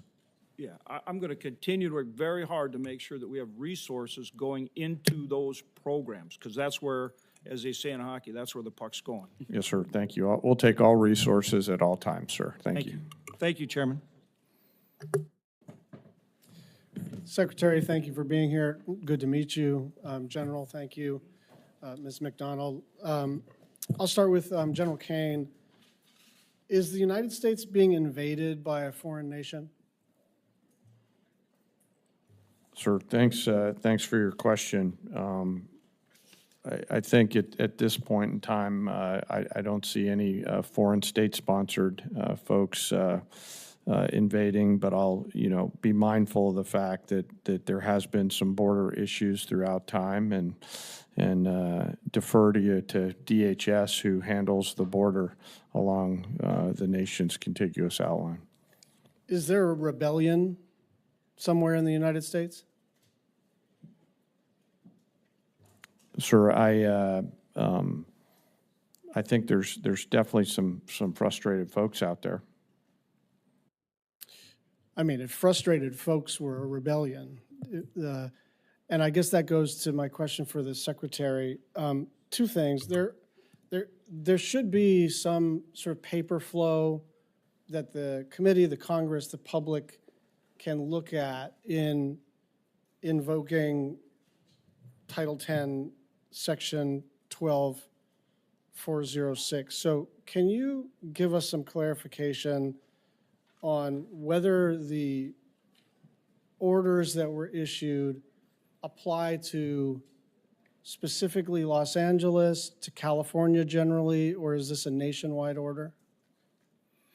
The orders that have been issued, which are publicly available and known, relate to an ongoing situation in Los Angeles, which could expand to other places. But it's quite easy to point out that there has been an invasion of 21 million illegals in our country under the previous administration. So this administration was elected to get a hold of that. Yeah, could we just and take when you turns? have Yeah. ICE officers being attacked with concrete blocks, Secretary, they should be allowed to do their job. Secretary, I'd really like to not try to create a viral moment for either of us. I'm actually trying to understand kind of the scope of this order. The order effectuates the ability to mobilize the Guard and the Marines. In the order, it does not specify a location. It does not specify which Marines or which Guard. And I'm trying to figure out, if you decided to do this collectively in Kansas or any other place, would you need to specify a new sort of fact pattern, or do you think this order applies to any Guard, anywhere, any service branch, anywhere? It's just I get your justification. We disagree about the circumstances. I'm just trying to figure out, did you just potentially mobilize every Guard everywhere and every service member everywhere? I mean, create the framework for that. I understand you didn't. I'm saying, what does the document do, in your opinion? Senator, if you notice, the initial order of 2,000 in California was followed by a follow-on order for the additional 2,000, with a recognition that the situation there required more resources in order to support law enforcement. So part of it is getting ahead of a problem so that if in other places, if there are other riots in places where law enforcement officers are threatened, we would have the capability to surge National Guard there if necessary. And thankfully, in most of those states, you'd have a governor that recognizes the need for it, supports it, and mobilizes it him or herself. In California, unfortunately, the governor wants to play politics with it. I did step on the last part of your sentence, so I'm going to try to take turns here. Just on the 747 question, did the Department of Defense initiate the conversation with the Qataris? Did they initiate the conversation? How did that go? Senator, I have to go back and review it, but we've been a part of the ongoing conversation. Yeah, but I think it kind of matters who's asking, doesn't it? Ultimately, the Defense Department is, or soon will be, when the memorandum of understanding is signed, in receipt of a gift from the Qatari government that could serve, once it's modified, eventually as something that the president could use. I mean, I think this is illegal and unconstitutional, and I won't rant about that, but I actually think from the standpoint of our collective responsibilities, it very much matters what the paper flow was, who started these conversations. Did it come out of the White House? Did it come out of the Secretary of State or the President or the SecDef or at a lower level or ambassadors? Like, we're entitled to know, because we can agree or disagree about the propriety of this. But my basic request of you is that if we're going to disagree, let's disagree with the same set of facts. Let's have the documentation on the Qatari aircraft. Let's have the same set of documentation about what these orders do and don't do with respect to Los Angeles. Because if we're just going to screen past each other and then see who succeeds more on the internet, that's actually not the way to do this work. We're supposed to be in struggle against each other, but in a way where we actually have all the information. You have our information, we have yours, and so I'm hoping that we can get some documentation about both matters in a nonpartisan, bipartisan way. Thank you. Senator Bozeman, then Senator Sheehan. Thank you, Mr. Chairman, and thank you all for being here. Thank you for your service to our country. Mr. Secretary, Ebbing Air National Guard Base in Fort Smith, Arkansas, is the home to the F-35 Foreign Military Sales Pilot Training Mission. They recently graduated the first 2 Polish pilots, an accomplishment we're very excited to see repeated. Mr. Secretary, can you explain the importance of training our partners and allies on American systems and how that enables mission readiness and deterrence around the world? Senator, it's a great question and a great point.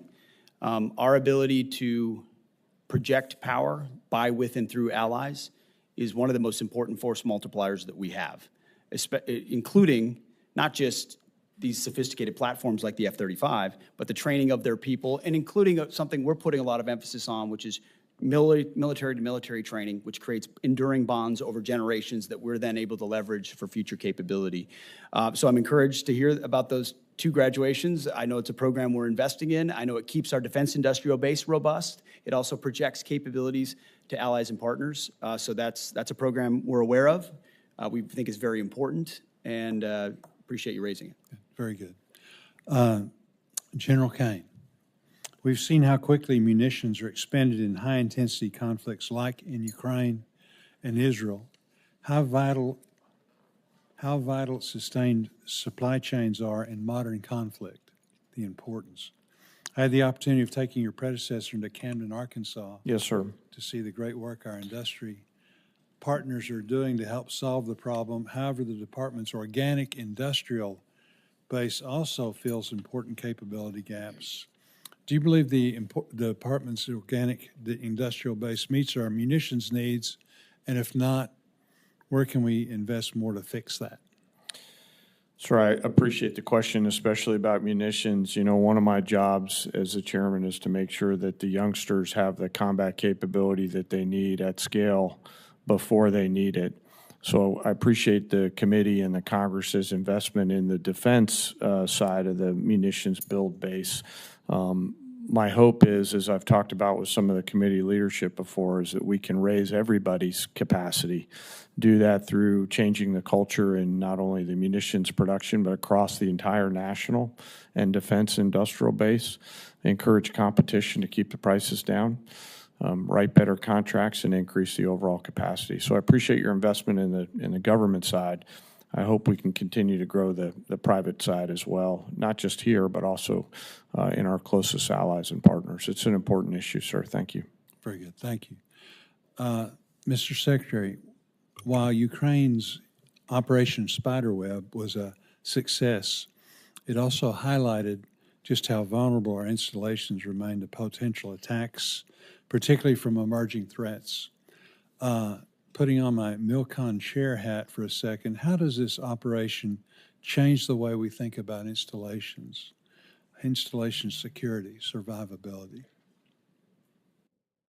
It's an excellent point, sir. I will say that even before that operation, it's something we've put on the forefront of our planning, of the conversations the chairman and I have on a regular basis. It's force protection, forward deployed, but then it's also a recognition here in the States. It's cheaper, attritable, commercially available drones with small explosives represent a new threat, as was exemplified in that operation. That day, we met and our staffs met to reevaluate and ensure we're doing enough and to get a full layout once again of the force protection CONUS and OCONUS to see what systems we have and which ones we need and which ones we can fast forward so that our troops are protected. First and foremost, forward deployed. That's the question about from Ukraine to there as part of that.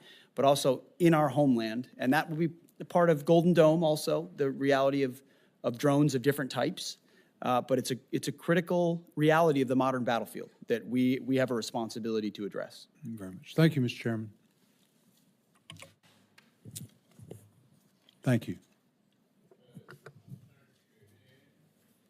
Senator Shaheen, followed by Senator Capito. Thank you, Mr. Chairman.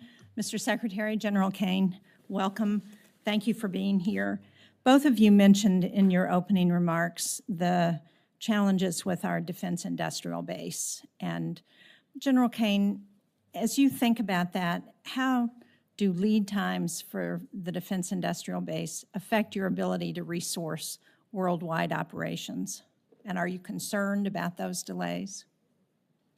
Well, Senator, thanks for the question. And I recall our conversation prior to my confirmation about my opportunity to run a manufacturing business earlier in my life. And, you know, the importance of decreasing lead time in order to backfill the magazine stores if we were to get into a high-end conflict anywhere in the world will be really important. And as the Secretary and I consider what does the force of the future require for the munitions, I'm always thinking about lead time and what has to be true to solve the problem of shortening that lead time and, frankly, also lowering the cost to the taxpayer while assuring the quality that we need out at the tactical edge. So it's a key portion, ma'am. Mr. Secretary, when you were asked about the impact of President Trump's tariffs under Section 232 on the defense industrial base, you commented that you're in the business of tanks, not trade. But you can't buy tanks without trade. And the administration's steel and aluminum tariffs are having an impact on the lead times for our defense industrial base. I've visited companies in New Hampshire whose lead time has gone from weeks to years because of those steel tariffs.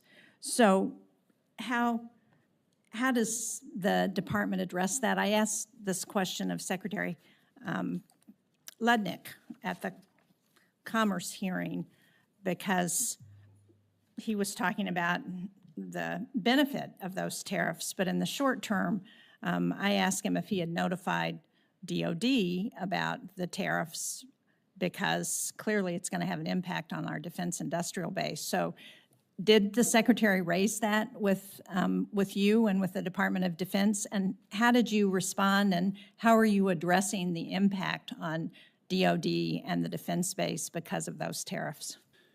Secretary Lutnick and I have had multiple conversations about this, and I'm grateful that he is leading the charge on rebalancing our trade relationships. And a big part of one of the things, complicating factors we face at the Defense Department is critical systems, whether they're tanks or munitions, you name it, that are reliant on supply chains elsewhere. And rebalancing that trade relationship means you're bringing industry home, you're bringing capabilities home. I understand. Right now we have a lot of vulnerabilities in the long term on that. How the benefits accrue, but in the short term, how are you addressing that issue? Because there are short-term impacts, and how are we going to address that if we need munitions or tanks or whatever it is, and we don't have the steel and aluminum because of the tariffs?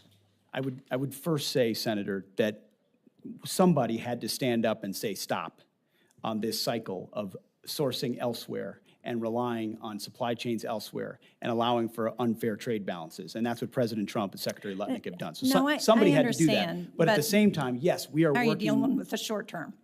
In the short term, we're working very hard on the commercial side with allies and partners, other places where we can source the materials necessary as fast as possible, commercially available, to address any shortfalls. But we're grateful for the fact that those trade relationships are being right-sized. General Caine, earlier in the conversation, ISIS came up and the resurgence of ISIS in Syria, given the changes there, are a real concern. How important is it that you think we maintain troops on the ground to address any potential resurgence of ISIS?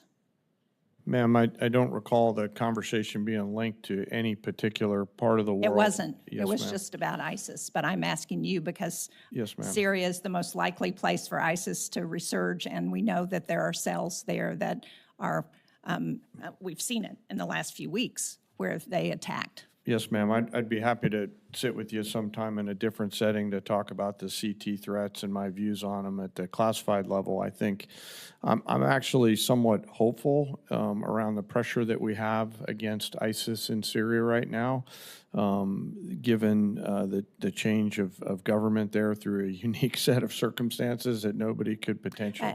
I agree. My concern is the withdrawal of U.S. troops would provide an opening to ISIS. Yes, ma'am. And of course, I'll defer. That's a policy decision. They'll defer to the secretary. Let me just correct the record here before I close. I'm out of time, but Mr. Secretary, you pointed out that javelins were given to Ukraine during the first Trump administration, and I support that. But I would point out that he was impeached over holding up, giving those javelins and equipment to Ukraine. So I think as we look at the record, we ought to try and be accurate about how we portray things. Thank you, Mr. Chairman. Senator Capito, Senator Murphy, and then Senator Kennedy. Thank you, Mr. Chairman. Thank you, Secretary Hegseth, and thank you, General, and thank all the men and women every day that serve us and protect us. We're extremely grateful. Secretary Hegseth, you and your team are working on a national defense strategy. I'd be interested to know when you think you'll be coming forward with that. We know that the last year the Commission on the National Defense Strategy found that, quote, there's a high probability that the next war will be fought across multiple theaters and would involve multiple adversaries. How are you thinking about these interconnected threats, and how will your national defense strategy establish a new force to meet those challenges? And when do you think that report will come forward? Senator, it's the right question. It drives almost all of our decision-making, certainly on a topic related to budget. We did an interim national defense strategy almost immediately upon arriving because with a new administration, our planning guidance was from the previous administration that we think had the wrong priorities or some of the wrong priorities. And by issuing that interim national defense strategy, it allowed our building to plan around the priorities of President Trump. So that was, and that interim national defense strategy focused on defending the homeland, a recognition that that is important, our pacing threat in the Indo-Pacific, and then burden sharing for our allies and partners, making sure that they're stepping up so that we can focus where we need to. I would anticipate that our national defense strategy will include a lot of those ingredients, but more fully developed. I would expect late summer. Okay. Is if I were to put a pin on it. But that interim strategy has driven why we're investing, where we're investing, and I think driven a lot of difficult decisions. There are things in this budget that we have to address that have been deferred for a long time, that we're willing to say that may have been a fight for the last 20 years, but it's not as applicable to the long-range fight we think we may need to be a part of in the future, or it's not survivable given what we've seen in the last 3 years in Ukraine and the way the battlefield is changing. That's what I would hope the American people would expect from their department, leaning on the military expertise of our uniform class to try to get it right. Thank you. We'll look forward to that report, and that leads me to my second question. And I'm interested in listening to all the questions that this hasn't been asked, and this is a question on space superiority. I mean, in my view, I think a powerful destabilizing force would be if China were to get the superior hand in space. General Saltzman has said that he feels that we do not have what we need to fight on our terms. So I would imagine in your national defense strategy, but also reflected in your budget, how does this match with the need for us to become space dominant? I would be remiss if I didn't take a moment to point out that it was President Trump that created the Space Force, when a lot of people said he shouldn't in his first administration, and that's been critically important to us gaining advantages in that space, to include our ability to implement something like the Golden Dome. We also are able to leverage world-class private companies that come alongside DoD to help us with that capability. Obviously, how we rapidly field things is going to matter. And then you'll see, some of which is classified, obviously, ways in which we're investing in this budget to ensure we maintain dominance in space. That is the frontier. That is a COCOM, if you will, that we need to be able to understand fully and defend against and match our adversaries. Well, it's interesting because I think there's a tremendous interplay between the military superiority that we could achieve in defensive capabilities in space, along with what's going to happen in the private sector. Because if we don't achieve this militarily or defensively, we're not going to be able to have the private sector superiority that we all enjoy in every facets of our life. So last question, you mentioned, and I'm very proud of this fact, that the recruiting goals that have been, we've seen them falling short, with the exception of the Marine Corps. I want to give them a shout out because they were meeting their goals. You said that they are higher, so I assume you have some of the statistics as to how much the recruitment is up. I'm curious to know for women, if the recruitment up for women and how you see that. Do you have the statistics? Yeah, I mean, I think there was plenty of pre-criticism that certain groups would not be interested in joining the military in this environment, and we've seen the exact opposite. Because for us, it's not about women or men or black or white. It's about we want the most qualified Americans possible in our ranks who are ready to go, and they have responded. So across the services, the Army's 4 months ahead. The Air Force is way ahead. The Navy's way ahead. And we're going to meet goals well beyond the goals that were reduced by the previous administration because they could not recruit. So we're talking about far surpassing anything that was done before. Is there one prevailing thought when you're doing your after recruiting, talking to a recruit that's signing up? What's the difference? The difference is a commander-in-chief they believe in, Senator. Thank you.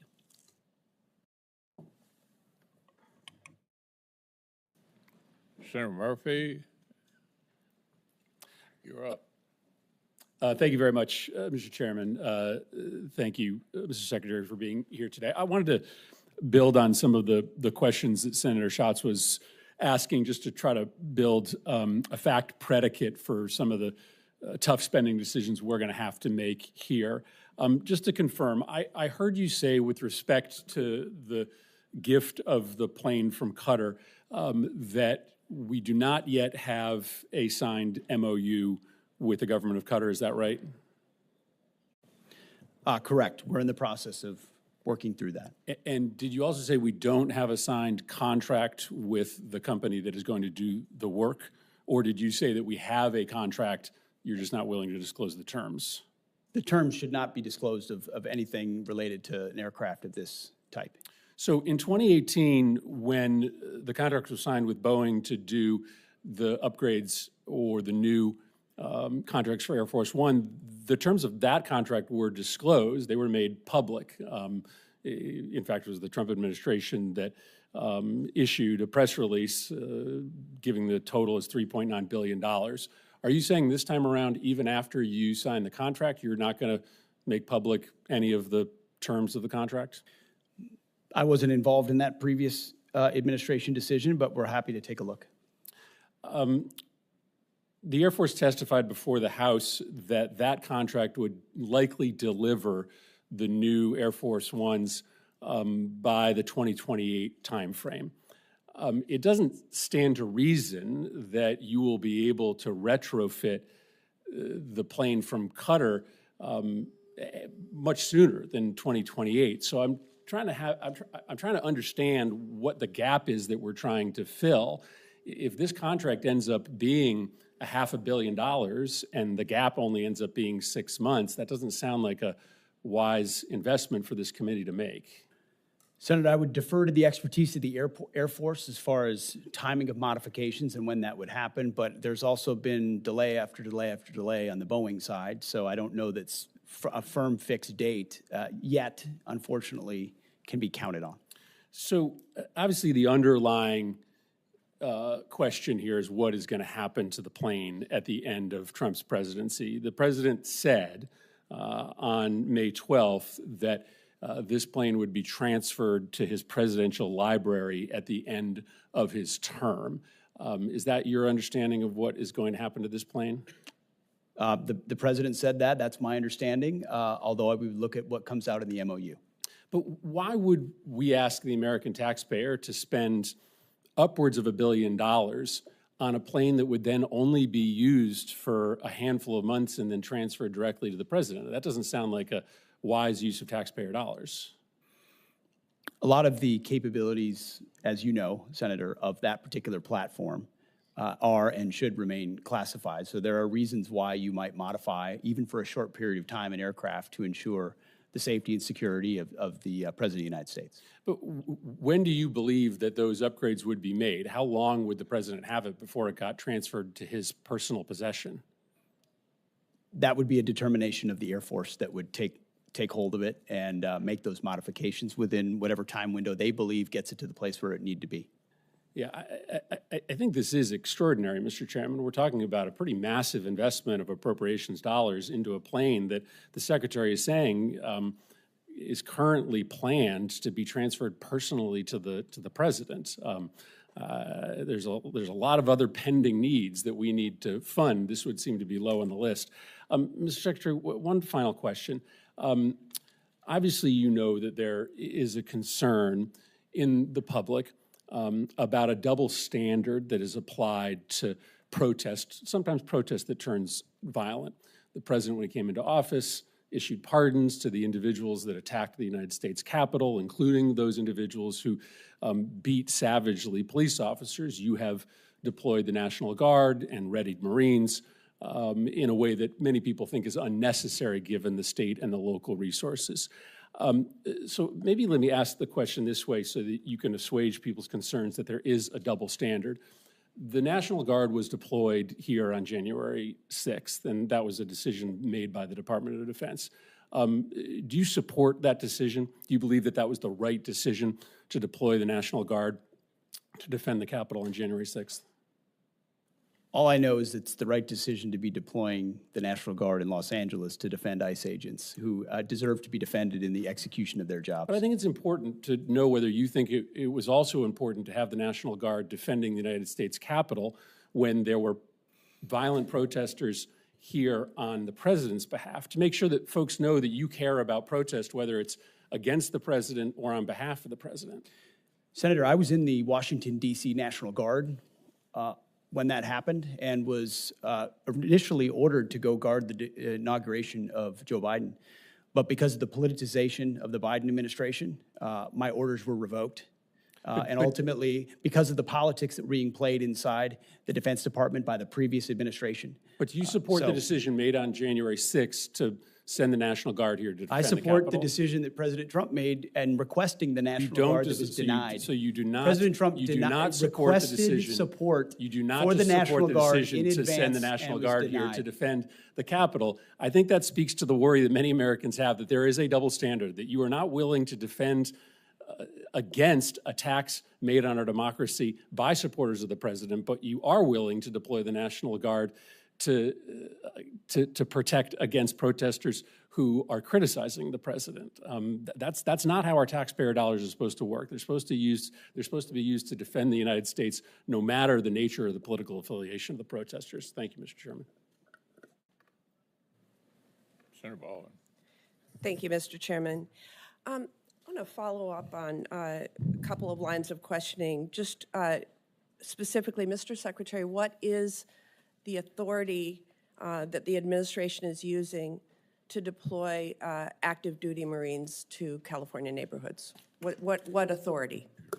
Senator, the president has constitutional authority in order to support. Cite the provision of the Constitution. I'd have to pull up the specific provision, but our Office of General Counsel, alongside our leadership, has reviewed and ensured in the order that we set out that it's completely constitutional for the president to use federal troops to defend federal law enforcement. Look, I'd like to know the specific constitutional statutory authority. The president made it clear that he relied on Section 12406 of Title 10 with regard to the National Guard troops. I need to know the authority that he is relying upon in terms of active duty Marines being deployed to California neighborhoods. Senator, so you'll follow up with me? Yes, Senator, but there's Thank plenty you. of precedent of active duty troops being used to support law enforcement, historical precedent. I'm not disputing that. I am just asking you to cite the authority under which the active duty Marines are being deployed to California It's in the order, ma'am, neighborhoods. but we'll make sure we get it to you as well. Thank you. I want to dovetail on a couple of other comments also with regard to the lack of specific detail in the budget request for the Department of Defense. I take great pride in Wisconsin's contributions to our national defense, and that includes many Wisconsinites who are hard at work building the Constellation-class frigate. There is no mention of frigate procurement, just like Senator Collins noted that there's no mention of destroyer procurement in the budget materials that you provided to this committee. My state makes the frigate. I'd also note that there's no mention of the destroyers, as I said. So really, we are looking at a very incomplete budget request when we are just 4 months out from the beginning of the next fiscal year. Mr. Secretary, this committee takes the appropriations process seriously.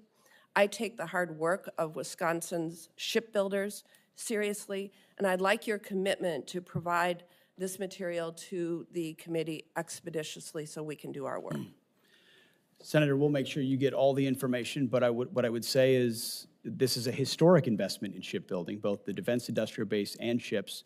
In Wisconsin, and particularly related to the frigate, it's been a program with a lot of problems and a lot of delays and a lot of modifications that have led to serious Navy challenges. has called for many modifications to the plan that as I'm not saying that's it's all the fault of the shipyard. There are many ways in which modifications were made that changed an existing design so extensively that it led to a ship that was not even capable of the original mission it was supposed to execute. So our job is to make tough choices on some platforms like that may not be funded the way they were in the past, because we have to make some of those tough choices.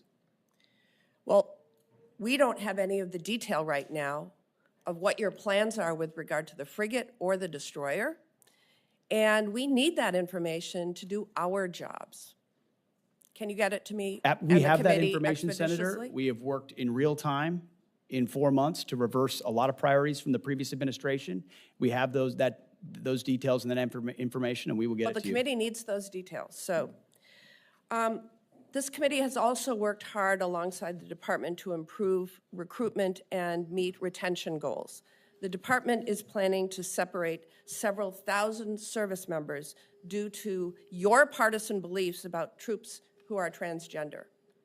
Mr. Secretary, I've seen your speeches and social media posts, but what I'm interested in is the sound policy analysis that we would expect from the Secretary of Defense on how this misguided decision will impact military readiness. My colleagues and I have requested this information from you, and we are still waiting to receive it.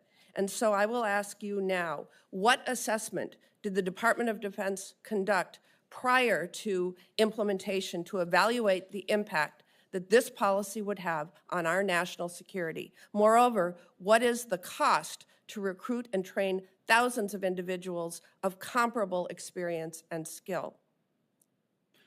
Thankfully, recruiting is not an issue. It's at historically high levels, and we're proud of the cross-section of Americans that are joining. What analysis did you do? We did extensive analysis, Senator, and we agree with the assessment of the executive order that was issued by the White House that there are mental health issues associated with gender dysphoria that complicate military service and readiness, and as a result, we made the decision.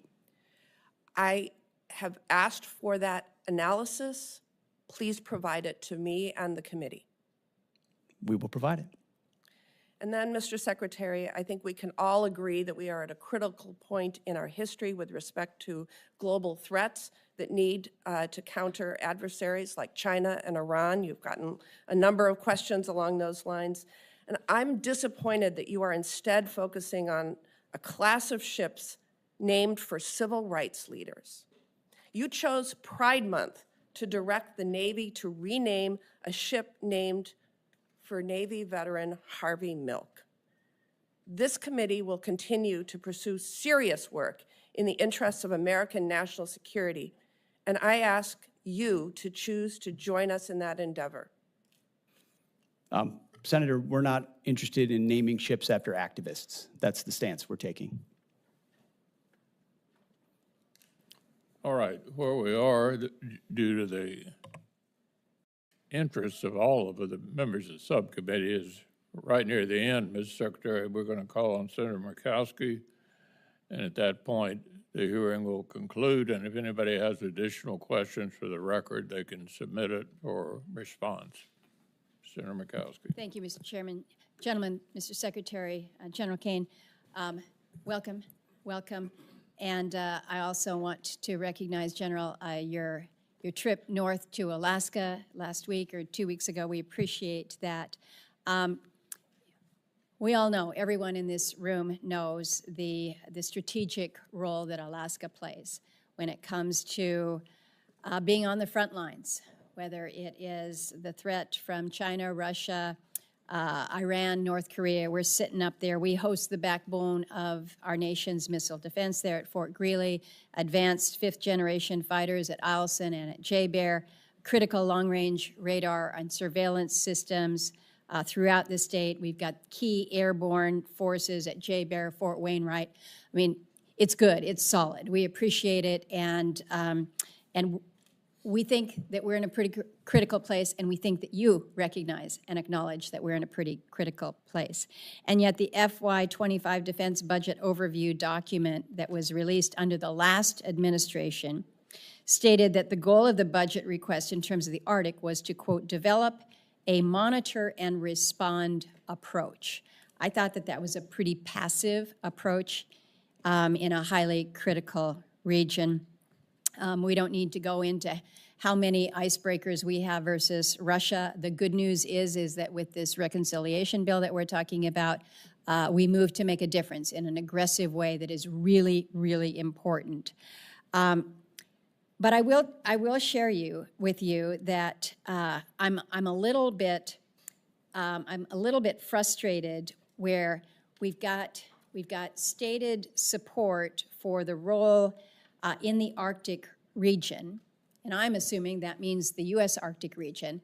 There's a seeming fixation on Greenland that I think sends, I don't know whether it's a troubling signal or a mixed signal, that we're looking past the significance of the U.S. Arctic and the area that is already part of the United States, and happily so. But I like to remind people, everything that the administration wants in Greenland, when it comes to strategic location, when it comes to resources and minerals, we've got it on the U.S. side. So I think any serious Arctic policy has to start with a serious investment in Alaska. We've built it. We need to do more. I would just ask both you, Mr. Secretary and General Caine, your view of the strategic importance of Alaska and more importantly, the broader Arctic, because this is really, when we're talking about DoD posturing, to make sure that we're deterring adversaries in the region. I just came from a relatively uncomfortable exchange with the Army Corps of Engineers. We don't have a deep water Arctic port in the United States. Everybody says it's important, and the signal of importance that we got was a $3 million placeholder in the budget. To me, that doesn't signify significance. I'm going to stop talking to listen to both of you. Thank you. Thank you, ma'am. I agree with you. It's difficult to understate the strategic significance of Alaska, whether you're looking at Indo-PACOM, whether you're looking at Russia, whether you're looking at the Arctic, whether you're looking at space-based capabilities, whether you're looking at energy. You name it, it's both a defensive posture, but also a power projection posture that is centrally a central focus of how we plan. Senator, first, thanks for letting me visit up there. I got a full range of academics from your colleague about Billy Mitchell and air power history. How many times did you hear that? Ma'am, only a few. Okay. But, you know, as the Secretary said, the northern flank is critical, and it's in the right place on the globe for us to be able to do a lot of things from that power projection platform. And so as the department considers through the Secretary force a rail, I know it will be high on our radar. Well, I appreciate that, and appreciate the continued focus There's a lot of focus on the Indo-PACOM, should be, but just remember, we sit right on top of it. We're connected, we're part of that. Yes, ma'am. I'm running out of time. I have been concerned. We have E3 capability up north, of course, but we were all counting on the E7 wedge tail coming our way. We're kind of limping along up north right now, which is unfortunate. And the budget proposes terminating the program. Again, the E3 fleet barely operational now, and I understand the intent to shift towards the space-based, you call it the air-moving target indicators. But my concern is that you've got a situation where you're not going to be able to use more duct tape to hold things together until you put this system in place. And so how we maintain that level of operational readiness and coverage, I'm not sure how you make it. General Caine? Well, ma'am, thank you for the question. You know, the E3 and the E3 community have been really important to us for a long, long time. And I'll defer to the comptroller, but you know, the department has a bridging strategy through investing in some additional airborne platforms in order to gap fill while the space-based capabilities come online. Yes, sir. Thank you. Ma'am, we do have in the budget $150 million in FY26 for a joint expeditionary E2D unit with 5 dedicated E2Ds, and the budget also funds for additional E2Ds to fill the near-term gap at $1.4 billion. And can you tell me how that will that have implications for what we're seeing up north in Alaska? I would defer to the Secretary and the Chairman on that question, ma'am. The answer is yes. I would file this entire discussion under difficult choices that we have to make. But you know, the E7 in particular be sort of late, more expensive and gold-plated, and so filling the gap and then shifting to space-based ISR is a portion of how we think we can do it best, considering all the challenges. Well, I appreciate the indulgence of the chair. My time is well over. If I can get, if your teams can come back with us to just give us a little bit of a walkthrough in terms of what we can be expecting in this space, I would appreciate it. Yeah. Thank you both. Thank you all. Thank you, Senator Murkowski. Members of the subcommittee will have a week to get questions in for the record, and we'd request witnesses to respond within 30 days. So the subcommittee stands in recess, subject to the call of the chair. Thank you, Mr. Secretary.